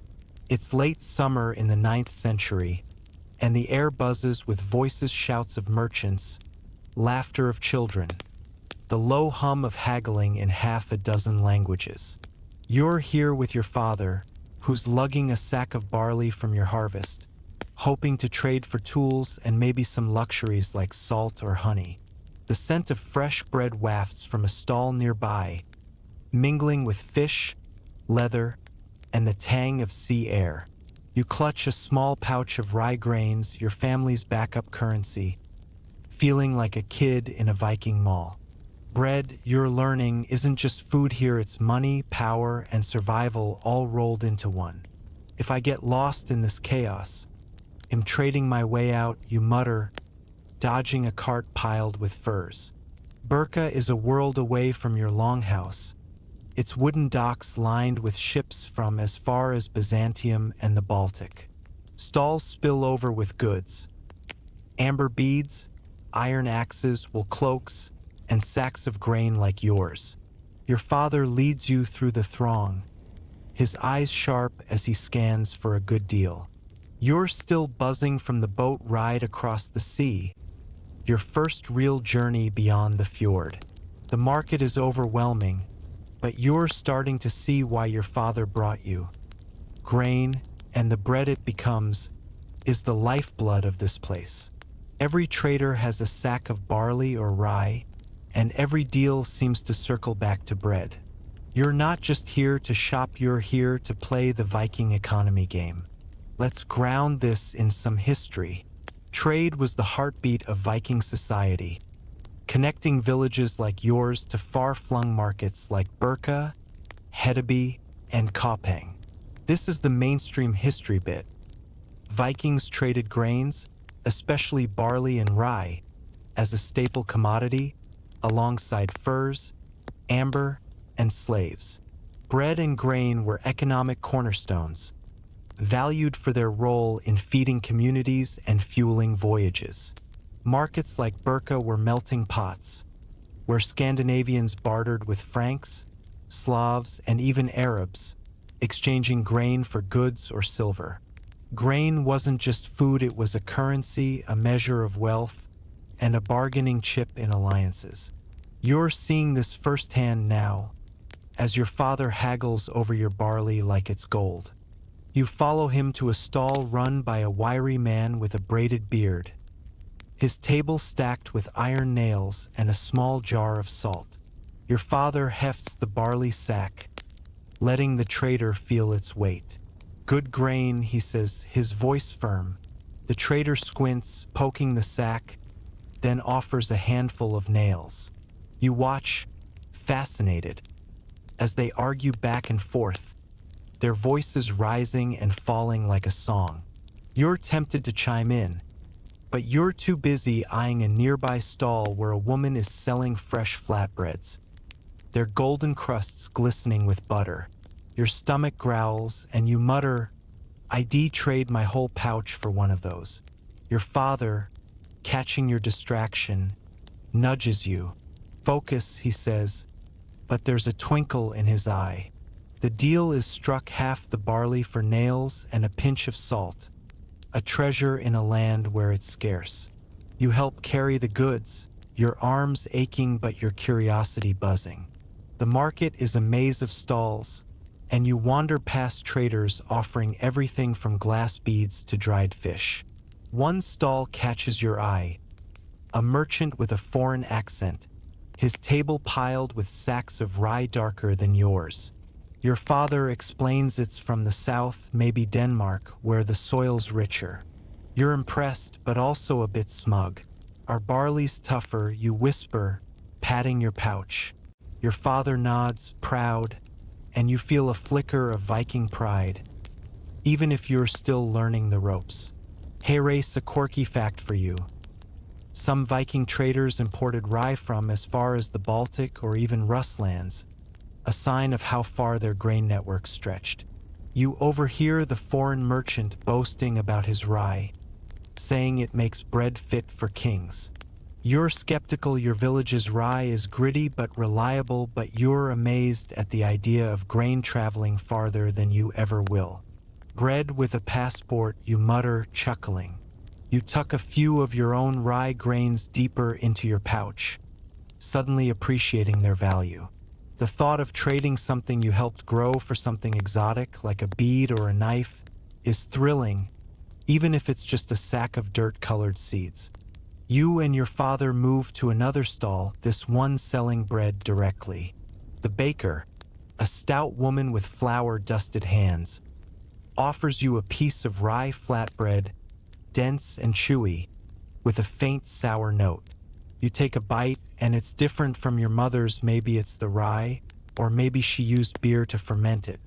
You're not sure, but it's good, and you're starting to see bread as a language, every loaf telling a story of its maker and its grain. "This is like a Viking business card," you whisper, and the baker smiles, not understanding but liking your enthusiasm. Your father trades a handful of barley for a few loaves, wrapping them in cloth for the journey home. You're already dreaming of eating them with butter by the fire. The market isn't just about goods, it's about people. You notice a group of traders from the east, their tunics bright with embroidery, bartering grain for silver coins stamped with strange symbols. Your father explains they're from the Rus, a mix of Vikings and Slavs who trade along rivers to the south. You're fascinated, imagining your barley ending up in a market halfway across the world. The crowd shifts, and you spot a skald weaving through, singing a tale of a hero who traded grain for a magical sword. You roll your eyes, muttering, "Sure, and he'll trade my pouch for a dragon." But the story sticks with you, a reminder that grain, and the bread it becomes, is woven into Viking legend as much as into their economy. Let's talk about the historical debate. Scholars still argue over the scale and frequency of Viking grain trade, and whether it was a major driver of their economy or a secondary activity behind furs and silver. Some point to archaeological finds like grain pits in Burka to suggest grain was a key commodity, traded in bulk to feed growing towns. Others argue that most grain stayed local, with trade limited to surplus or specialty crops like imported rye. The evidence is spotty, trade records are rare, and sagas exaggerate wealth. Historians love to debate this, sifting through market layouts and ship cargoes for clues. You're just glad your barley got you nails and salt, even if you're not sure how it stacks up in the grand Viking economy. The day winds down, and you're exhausted, your feet sore from hours of standing and dodging carts. Your father leads you to the dock, where your boat waits to take you home. You carry the new goods, the salt jar tucked carefully in your cloak, the flatbreads smelling like a promise of home. The market fades behind you, its noise softening as the sea stretches out, calm and silver under the setting sun. You think about the barley you traded, the rye in your pouch, the bread that ties this world together. Grain's basically Viking gold, you mutter, and your father nods, maybe thinking the same. You settle into the boat, the rhythm of the oars lulling you, dreams of markets and loaves waiting to carry you into sleep. You're standing at the edge of your 9th century Norwegian village, the autumn wind carrying the scent of pine and damp earth. The fjord glitters under a gray sky, and the village is quieter than usual, a solemn hush settling over the longhouses. Today is no ordinary day. A respected elder, a woman who taught you to weave straw baskets, has passed, and the community is gathering for her burial. You're wrapped in a wool cloak, your boots sinking into the soft ground, clutching a small, dense loaf of bread your mother baked this morning. It's not for eating, though it's an offering, a piece of the village's life meant to honor the dead and the gods. You're nervous, unsure of your role in this Viking ritual, but the weight of the bread in your hands feels important, almost sacred. This better not be another blood loaf, you mutter, half joking, but the moment's gravity keeps you quiet. The burial site is a low hill overlooking the fjord, marked by a circle of stones and a freshly dug mound. The village has turned out, faces somber but composed, their breath clouding in the chilly air. Your mother walks beside you, her hands steady as she carries a clay jar of mead, another offering. Your father is ahead, helping carry the elder's body, wrapped in linen and laid on a wooden bier.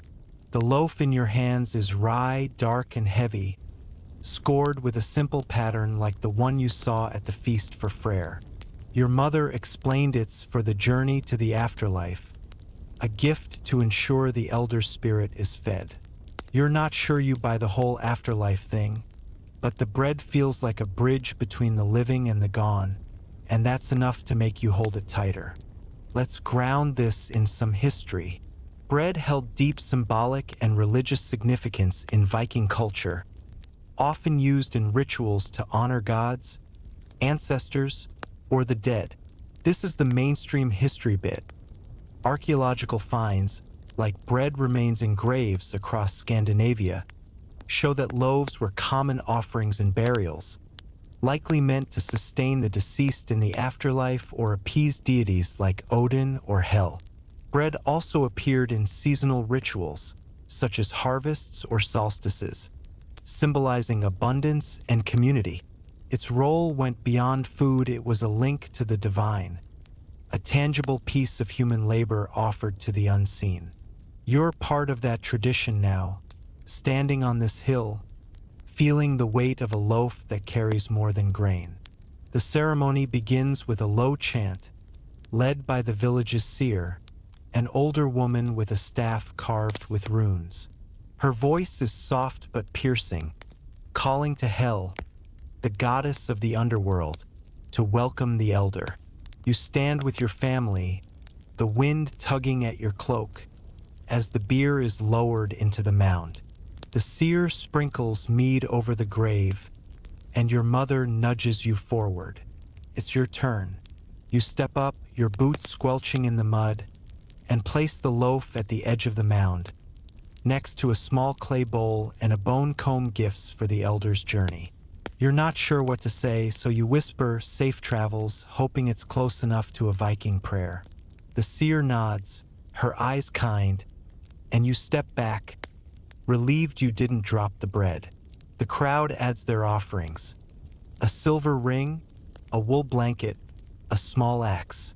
Your father places a dried fish beside your loaf, and you realize every family has brought something, tying the elder to the village even in death.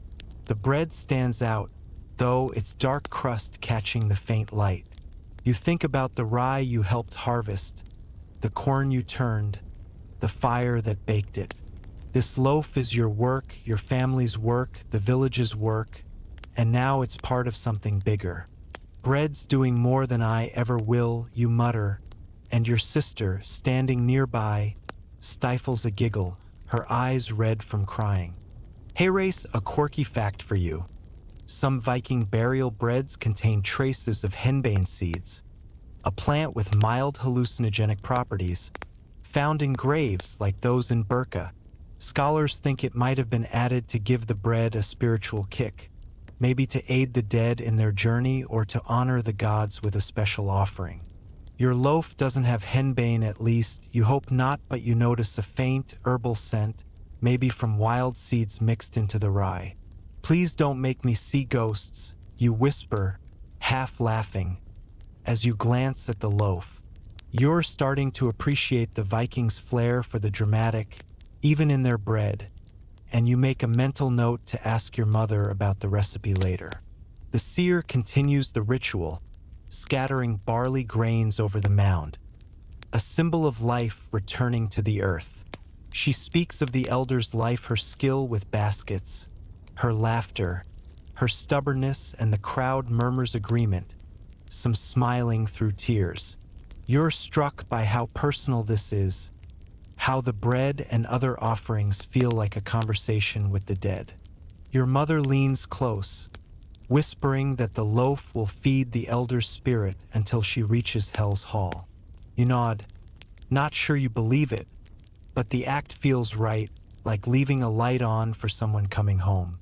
Vikings really know how to say goodbye, you mutter, and your mother squeezes your hand, her fingers warm. The mound is covered now, the earth patted down with care. The seer raises her staff, chanting a final blessing, and the crowd disperses slowly, some lingering to share stories of the elder. You stay a moment longer, looking at the loaf, now half buried in soil. It's strange to think something you made is part of this ritual, a piece of your village sent into the unknown. You think about the feast, the raid, the market, all the ways bread binds this world together.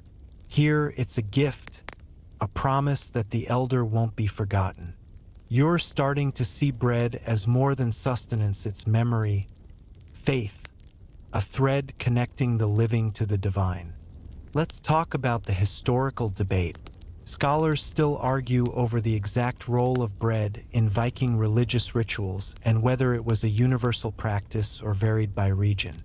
Some point to grave finds, like the bread in Burka tombs, to argue it was a standard offering across Scandinavia, tied to beliefs about the afterlife. Others suggest it was more localized, with some communities favoring mead or meat instead. The evidence is thin. Sagas mention offerings but rarely specify bread, and grave goods vary widely. Historians love to debate this, analyzing charred loaves and ritual sites for clues. You're just glad your loaf made it to the mound without crumbling, though you're curious about what hell thinks of your baking skills. Back in the longhouse, the village gathers for a quiet meal, not a feast but a shared moment to honor the elder. Your mother serves barley porridge and flatbreads, plain but warm, and you eat slowly, the ritual still heavy in your mind. Your father tells a story about the elder teaching him to fish as a boy, and you listen, the fire's glow softening the room. The bread tastes different tonight, like it carries a piece of the hill, the chant, the goodbye. You're full, not just of food but of something deeper, a sense of being part of this village's story. Sleep calls, and you settle onto your straw mattress, the longhouse quiet except for the wind outside. Dreams of loaves and spirits wait, carrying you gently into the night. You're back in the familiar warmth of your 9th century Norwegian village longhouse, the autumn chill creeping through the gaps in the wooden walls as you huddle near the hearth. The fire crackles, casting a soft glow on the faces of your family, who are busy with evening tasks, your mother mending a cloak, your father carving a wooden spoon, your sister sorting dried herbs. The scent of fresh bread lingers from a batch you helped bake earlier, a mix of barley and rye that's now cooling on a wooden board. Today, though, you're not just baking, you're about to dive into the clever tricks and tools that make Viking bread possible, innovations that turn stubborn grains into loaves in a land that's more rock than soil. You're holding a strange, heavy stone tool your mother just handed you, and you're pretty sure it's not just a fancy paperweight. If this breaks my arm, in blaming Odin, you mutter, earning a chuckle from your sister. The longhouse is cozy, despite the chill outside, and you're grateful for the fire's warmth after a day spent helping repair a fence in the village. Your mother, noticing your curiosity about the tool of flat, carved stone with a shallow groove, sets her sewing aside and beckons you to the table. This, she says, tapping the stone, is for roasting barley. You raise an eyebrow, confused. You've seen querns for grinding and griddles for baking, but this is new. She explains it's a parching stone, used to dry and toast grains before grinding, making them easier to mill and giving the flour a nutty flavor. You're impressed, but also a bit skeptical. So, Vikings invented toasting before bread? You whisper, and your mother smiles, not getting the joke but liking your enthusiasm. Let's ground this in some history. Viking bread production was a masterclass in resourcefulness, relying on tools and techniques honed over generations to maximize scarce resources. This is the mainstream history bit. Vikings used a range of specialized tools like rotary querns for grinding, iron griddles for baking, and clay ovens for larger loaves, alongside lesser-known innovations like parching stones or troughs for kneading. These tools were often locally made but showed remarkable ingenuity, designed to work in harsh climates with limited materials. Some, like querns, were even traded across Europe, their durability and efficiency prized in a world without mechanized mills. You're about to explore these tools hands-on, and it's going to be a lesson in Viking smarts and a workout. Your mother starts by showing you how the parching stone works. She places it near the fire, letting it heat until it's warm but not glowing, and scatters a handful of barley grains across its surface. The grains pop and sizzle, releasing a toasty aroma that makes your mouth water. You take a stick and stir them gently, trying not to burn your fingers or scatter the barley into the coals. This makes the flour better, she says, and keeps the grain from spoiling. You're amazed at the simplicity. Heat a stone, toast the grain, get better bread. Why don't we do this back home? You mutter, thinking of your modern kitchen's fancy gadgets. Your mother doesn't hear, but you're starting to respect the Vikings' knack for making do with what they've got. Next, she pulls out another tool, a long, narrow wooden trough leaning against the wall. It's rough-hewn with shallow sides, and you've seen it used for washing clothes, but today it's for kneading. Your mother dumps a pile of rye flour into the trough, adding water and a pinch of salt, and starts mixing with her hands. Try it, she says, stepping back. You dive in, your fingers sinking into the sticky dough, which is heavier than the barley you're used to. The trough keeps everything contained, letting you knead without flour flying everywhere. It's genius, and you're a little jealous. This is like a Viking mixing bowl on steroids, you whisper, pushing the dough with both hands. Your sister giggles, watching you struggle, and you stick out your tongue, flour smudging your face.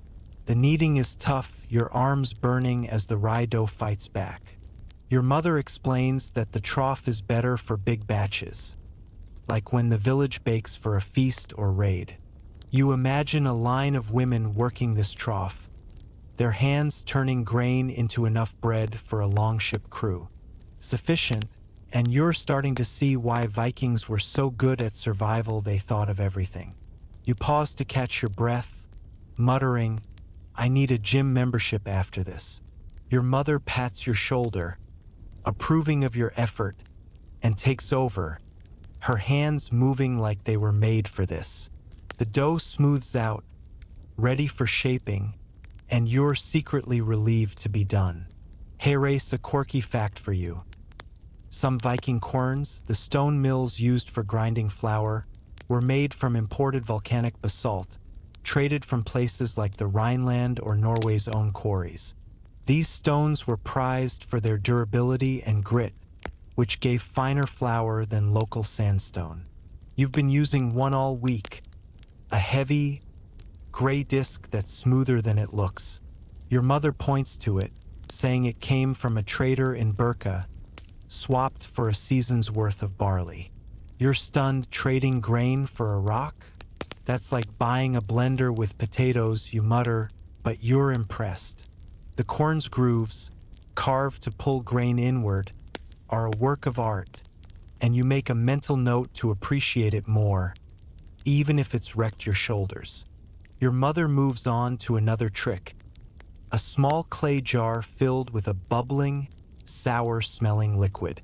She calls it sourdough starter, a mix of flour and water left to ferment, capturing wild yeast from the air. You sniff it, wrinkling your nose. "This smells like old beer," you say, and she laughs, nodding.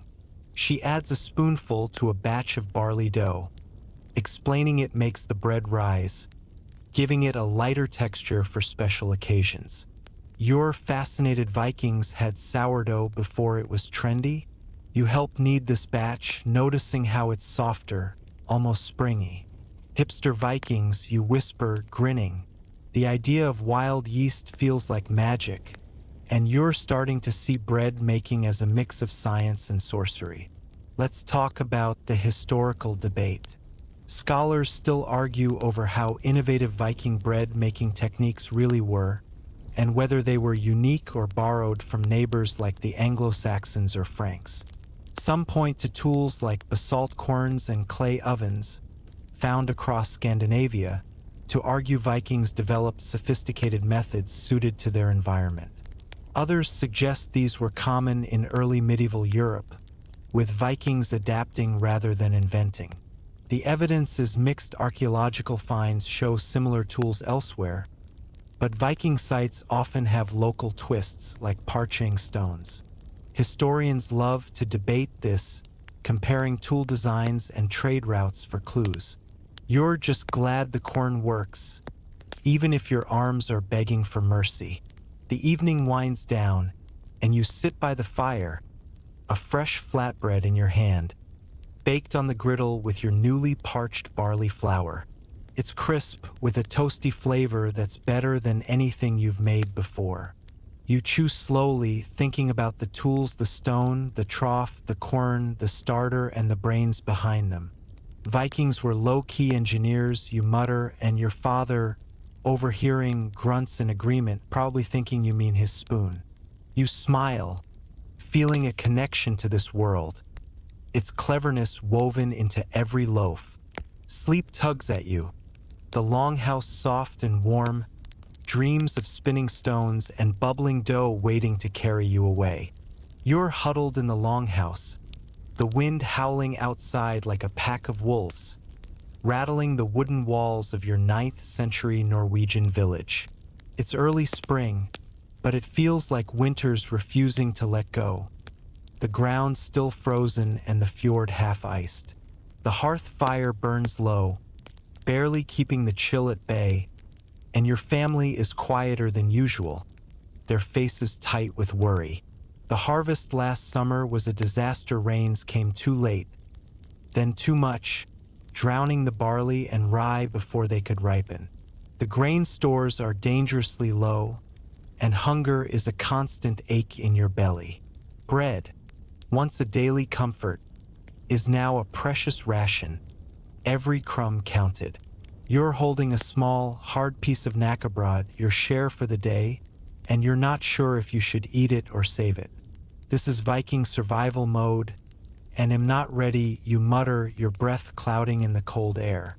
The longhouse is dim, the smoke hole shuddered against the wind. Your mother is at the table, carefully slicing a loaf of rye bread, darker and denser than usual, into thin slivers. Your father sits by the fire, mending a fishing net, his hands moving slowly, like he's saving energy. Your sister, usually chatty, is silent, stitching a patch onto a worn cloak. The cows in the corner are thinner, their milk scarce, and the usual smells of porridge and butter are gone, replaced by the faint, sour tang of old grain. You nibble your knäckebröd, its crisp texture more like chewing wood than bread, and wonder how your family will make it to summer. The village is in the same boat, everyone's rationing, sharing what little they have, praying for fish or an early thaw. Let's ground this in some history. Famine was a real threat in Viking society, where harsh climates and short growing seasons made harvests unpredictable. This is the mainstream history bit.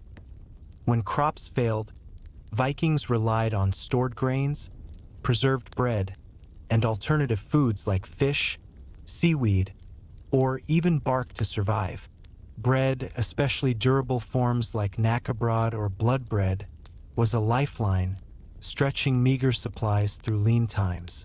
Communities often banded together, sharing resources and leaning on trade or raiding to supplement food. Hunger shaped Viking resilience, forcing them to adapt with clever, if desperate, strategies. You're living that struggle now, and it's teaching you just how vital bread is when the world turns against you. Your mother hands you a sliver of rye bread, so thin it's almost translucent. Eat slowly, she says, her voice steady but tired. You take a bite, and it's gritty with a bitter edge you don't recognize. You grimace, and she explains it's mixed with ground bark birch. She thinks to make the flour go further.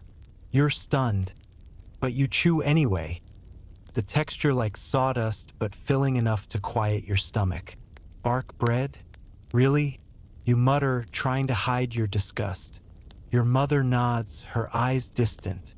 Is this or nothing? You're starting to see the Viking mindset: survive at all costs, even if it means eating trees. The knäckebröd, at least, is pure grain, but there's so little of it you're rationing every bite. The village is pooling resources, and your father tells you about a meeting at the chief's longhouse last night. Families traded what they could: fish, dried herbs, even tools for grain or bread. Your family gave up a wool blanket for a small sack of oats, now stored like treasure in the shed. Your mother's been experimenting, mixing oats with the last of the rye to make a porridge so thick it's almost bread. You tried it yesterday and it was like eating glue, but it kept you going.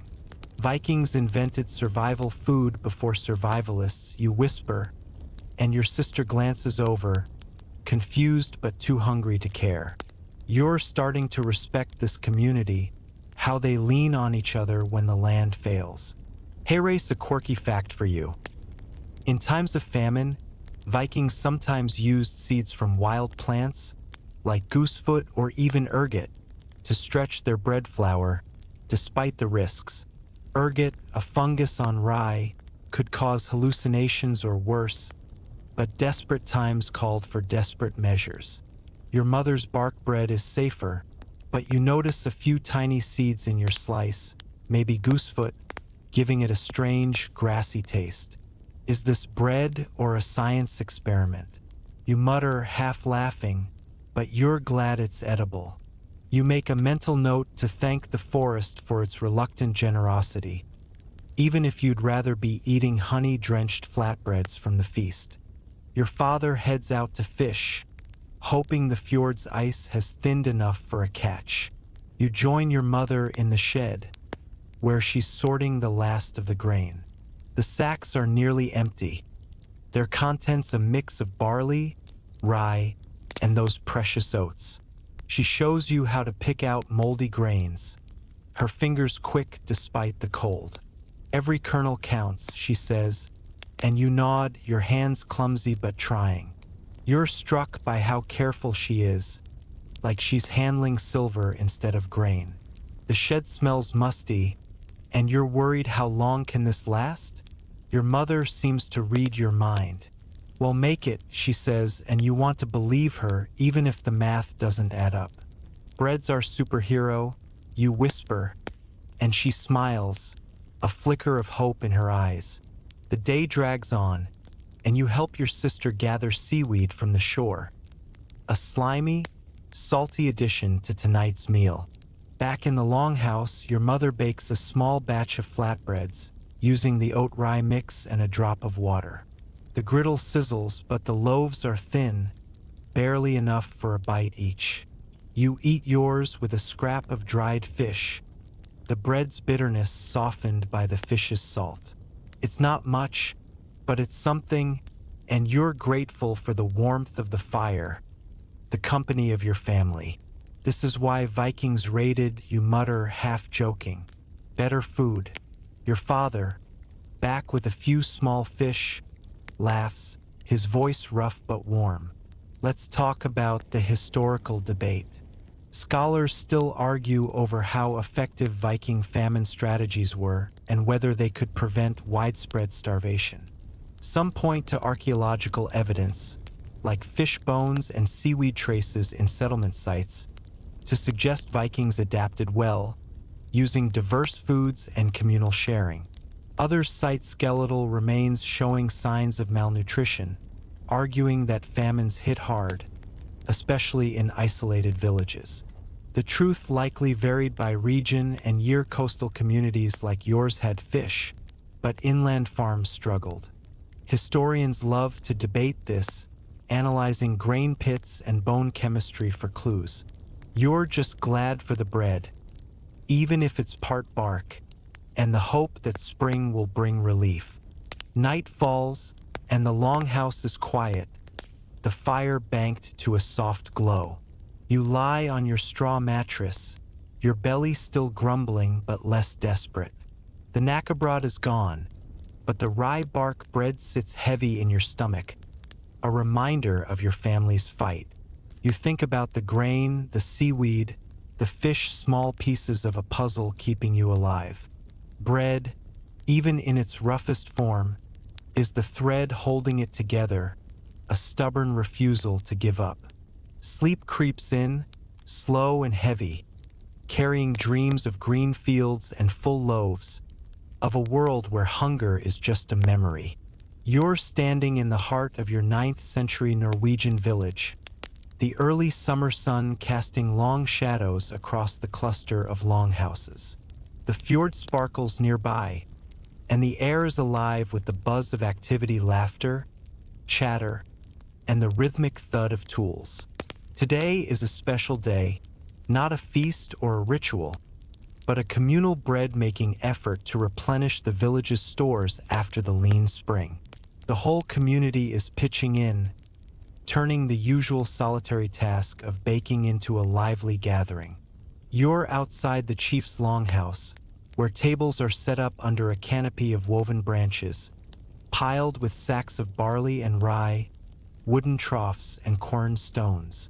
Your hands are already dusted with flour, and you're surrounded by neighbors, young and old, all working together. This is like a Viking bake-off, you mutter, grinning, but you're ready to dive into the chaos, even if you're not sure you'll survive the flour clouds. The village is a whirlwind of energy.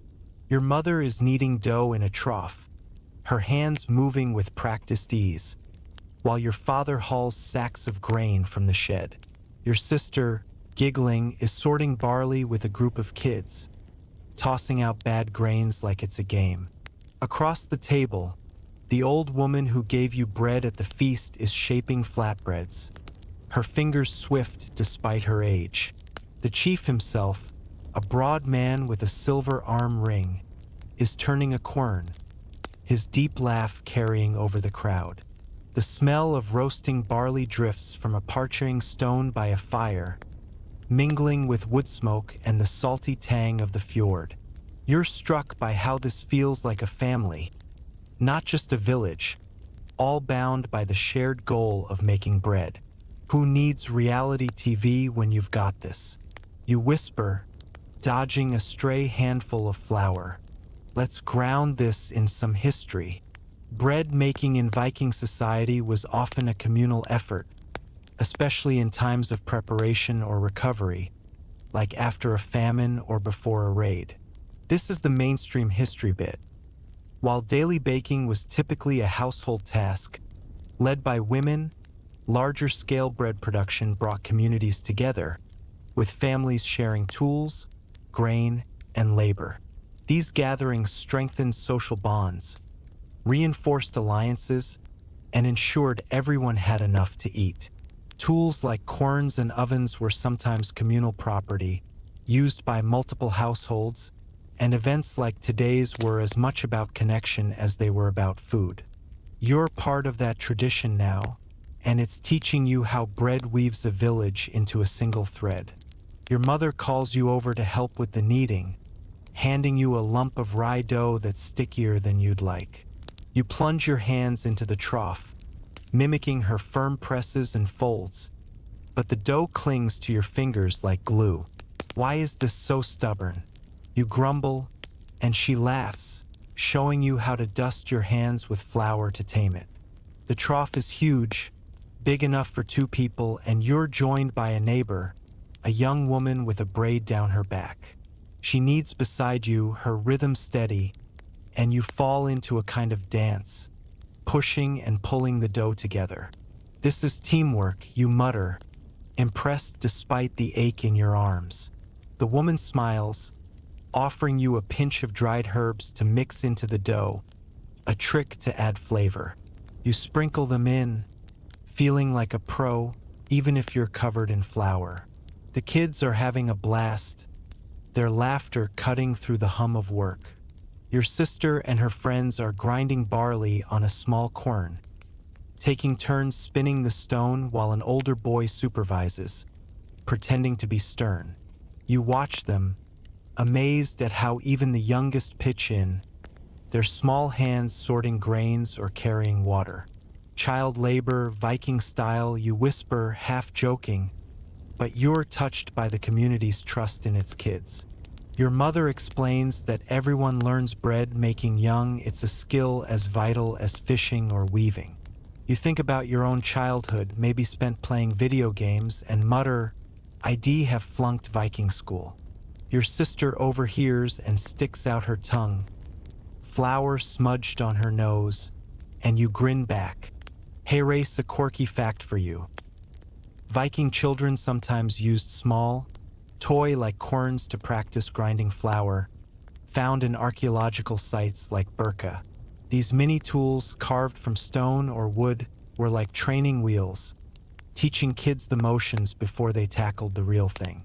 You spot one now, a tiny quern by your sister's group, and you're charmed. Vikings had baking toys? That's adorable, you mutter, imagining a kid proudly milling a handful of barley. You make a mental note to tease your sister about her toy later, though you're secretly jealous of her early start. The idea of passing skills down so young feels like a superpower, ensuring the village's survival grain by grain. The bread-making moves to baking, and the village's clay oven, built into a stone platform, is glowing with heat. Your mother and the chief's wife slide flatbreads onto hot stones inside, while others use iron griddles over open fires for quicker batches. You're tasked with flipping flatbreads on a griddle, wielding a wooden spatula like a sword. The heat stings your face, and you're coughing from the smoke, but the sizzle of dough hitting iron is satisfying. "I'm a Viking chef now," you whisper, flipping a bread that's golden and crisp.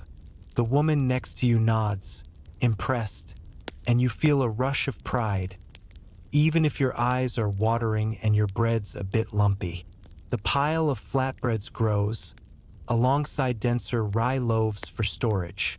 The village chief, done with the quern, starts telling stories of past baking days, like the time a storm forced everyone inside for a week, baking by candlelight. You listen, munching a warm flatbread slathered with butter, the herbs you added giving it a zesty kick. The bread tastes better because you made it, but also because it's shared. Everyone's eating, swapping pieces, praising each other's work. This is what community tastes like, you mutter, and your mother, overhearing, squeezes your shoulder. The village feels like one big family, and you're part of it, flour and all. Let's talk about the historical debate. Scholars still argue over whether bread making was strictly gendered in Viking society or if men and children regularly joined in, especially during communal efforts.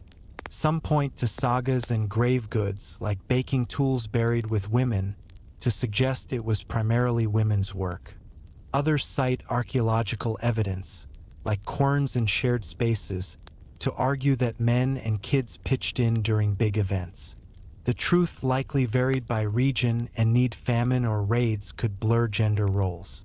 Historians love to debate this, analyzing tool wear and settlement layouts for clues. You're just glad everyone's here today, men, women, and kids, turning dough into a village's strength. The day winds down, the sun dipping below the mountains, casting the fjord in gold.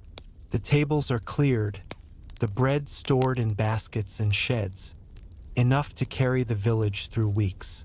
You're exhausted, your hands sticky, your tunic a floury mess, but you're content.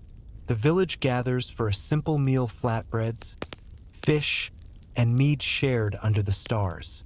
You chew your bread, the fire's warmth on your face, and think about the hands that made it, the laughter, the stories. Bread, you realize, isn't just survival, it's love, baked into every loaf. Sleep calls, and you settle by the fire, the longhouse soft and still, dreams of dough and community waiting to carry you away. You're sitting by the hearth in your 9th century Norwegian village longhouse, the fire casting a warm glow over the familiar wooden beams and straw-strewn floor. It's early summer, the fjord outside shimmering under a sun that barely sets, and the village is settling into a quiet evening after a day of fishing and mending nets. Your hands are still dusted with flour from helping your mother bake a batch of rye flatbreads, their nutty aroma lingering in the air. As you chew a piece, slathered with butter, you're struck by a strange feeling, a sense of connection, not just to this village, but to something far beyond, stretching into a future you can't quite grasp. You're starting to see how the bread you've made, from field to fire, echoes in the modern world, in the crispbreads and rye loaves of today's Scandinavia. Vikings invented hipster baking, didn't they? You mutter, grinning, as you settle in to reflect on this timeless craft. The longhouse is cozy, your family gathered around the fire.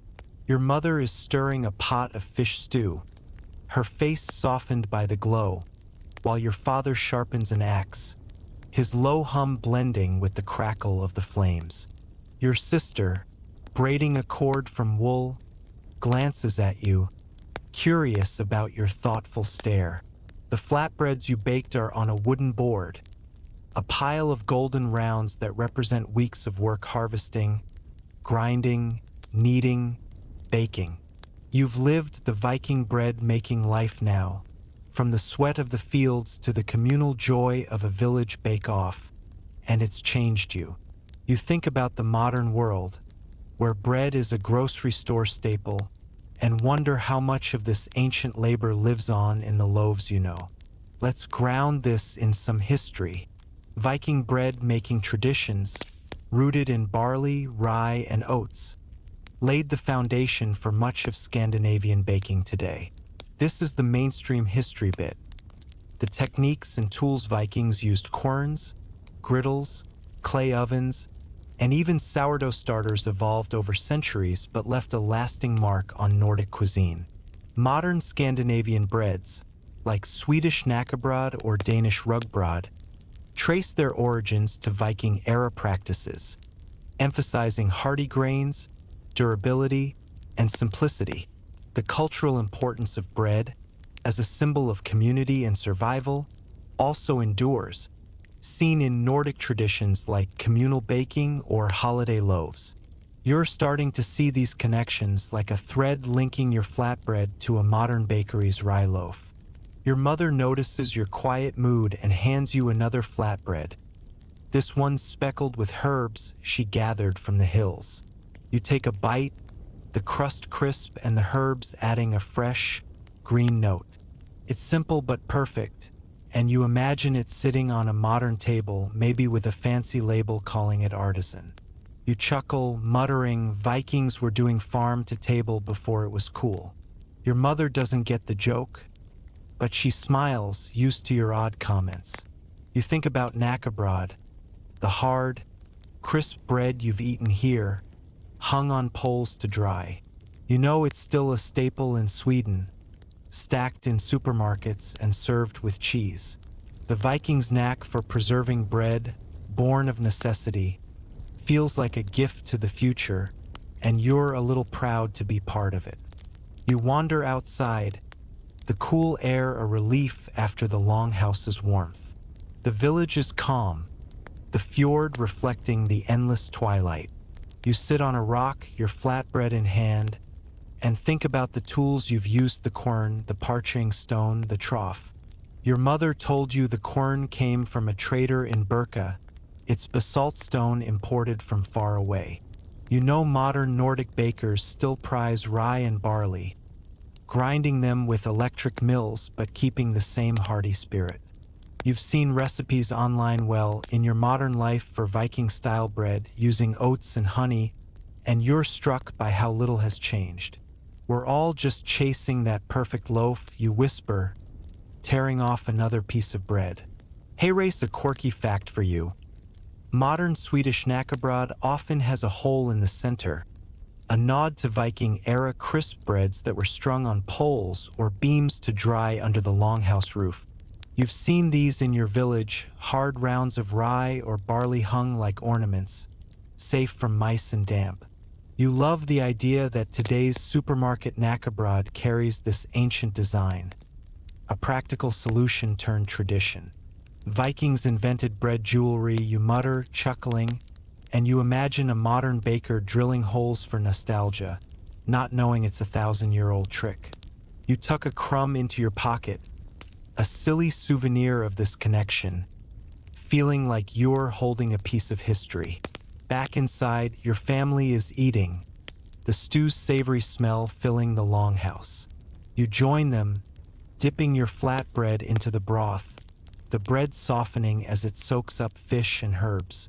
Your father tells a story about a trader who swapped a loaf for a silver coin, and you think about Birka's market, where grain was currency. You know modern Scandinavia still values bread, with bakeries in Copenhagen or Stockholm turning out rye loaves that could pass for Viking fare. You've read about Nordic bread culture, where baking is a craft, almost a ritual, and you see its roots here in the hands that kneaded your loaf, the fire that baked it. We're all Vikings when we bake, you whisper, and your sister glances over, confused but amused. The meal ends, and you help clear the table, stacking the leftover flatbreads in a basket. Your mother shows you a small jar of sourdough starter, bubbling gently, and you think about how modern bakers chase the same wild yeast, calling it heritage. You've learned to knead in a trough, bake on stones, toast grains for flavor tricks that live on in Nordic kitchens, even if they're powered by electricity now. You're struck by the continuity, how bread carries a culture across centuries. Vikings would totally dominate a baking show, you mutter, and your father grunts, probably thinking you're praising the stew. You smile, feeling a bridge between this smoky longhouse and a world of ovens and Instagram loaves. Let's talk about the historical debate. Scholars still argue over how much Viking bread traditions directly shaped modern Scandinavian baking versus influences from later medieval or European practices. Some point to archaeological finds like querns and bread remains to argue that techniques like crispbread making or rye-heavy loaves are direct Viking legacies. Others suggest that trade and migration blended Viking methods with Frankish or Slavic ones, creating a broader Nordic bread culture. The evidence is mixed. Tools and grains stayed similar, but recipes are hard to trace. Historians love to debate this, analyzing oven designs and pollen traces for clues. You're just glad your flatbread tastes like home, here and in the future. Night falls, the longhouse soft and warm, the fire a gentle glow. You lie on your straw mattress, the taste of rye and herbs lingering, thinking about the bread that binds past to present. You see your mother's hands, the quern spin, the village's laughter, and you know they live on in every Nordic loaf. You're full, not just of bread but of connection, a sense that you've touched something eternal. Sleep creeps in, slow and golden, carrying dreams of fields and ovens, of bread that spans 1,000 years. You're standing on a hill overlooking your 9th century Norwegian village, the fjord below catching the golden light of a late summer evening. The air is warm, scented with pine and salt, and the village hums with life, smoke curling from long houses, children laughing, the distant clink of tools. In your hands is a fresh rye flatbread, still warm from the griddle, its crust flecked with herbs and cracked just right. You've spent months in this Viking world, learning the art of bread from field to fire, and now, as you take a bite, you're reflecting on what it all means. Bread wasn't just food here, it was survival, community, a stubborn act of hope against a harsh land. You're thinking about its echoes in the future, in the loaves that still feed Scandinavia and beyond. Vikings cracked the code on carbs, you mutter, smiling, as you settle onto the grass, ready to piece together the story of this enduring loaf. The village sprawls below, a patchwork of sod roofs and stone walls, every longhouse tied to the bread you've helped make. You think about the barley fields you harvested, the quern that ground your arms to jelly, the trough where you kneaded dough with neighbors, the fire that baked it crisp. Each step was a fight, a dance with nature's whims, and yet, here you are, holding a loaf that's more than the sum of its parts. Your mother's voice echoes in your mind, teaching you to parch grains, to mix honey, to save every crumb in famine.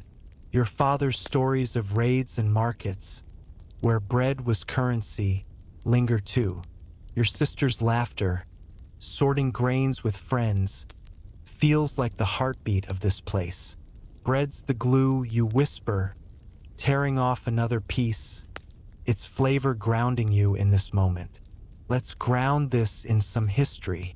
Bread was the cornerstone of Viking survival, a versatile, durable food that fueled a culture of farmers, warriors, and explorers. This is the mainstream history bit. Vikings relied on barley, rye, and oats to make flatbreads, blood loaves, and crispbreads like knäckebröd, which sustained them through winters, voyages, and famines. Bread was more than sustenance, it was a social bond, a ritual offering, a trade good, woven into every aspect of life from daily meals to burials. Its legacy lives on in Scandinavian baking, where rye loaves, crisp breads, and communal baking traditions carry Viking DNA. You've lived this cycle, and you're starting to see how bread shaped a people, then a region, then a world. You think back to the moments that defined your journey. The winter when you ate blood bread, its rich, strange taste keeping hunger at bay. The feast where you shared herb-flecked loaves. The village united in laughter and mead. The market in Burka where your barley bought salt and stories. The burial where you placed a rye loaf on a grave, a gift for the afterlife. The famine when bark bread was a bitter lifeline. The community bake-off, where every hand, young and old, turned grain into hope. Each loaf told a story of work, of love, of survival, and you're carrying those stories now, etched into your hands, your heart. In basically a bread historian, you mutter, chuckling, as you brush crumbs from your tunic. You look at the flatbread, its rough texture a map of the village's labor. You know modern Scandinavia still loves its rye, its crisp breads stacked in every kitchen, its bakeries turning out loaves that could sit proudly in a Viking longhouse. You've heard of rugbrød in Denmark, dense and dark like your blood bread, or knäckebröd in Sweden with its hole for hanging, just like the crispbreads under your longhouse roof.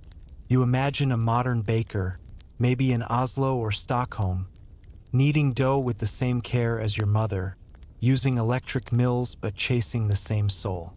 Vikings would totally get a Michelin star, you whisper, imagining a longship pulling up to a food festival. Hey race, a quirky fact for you.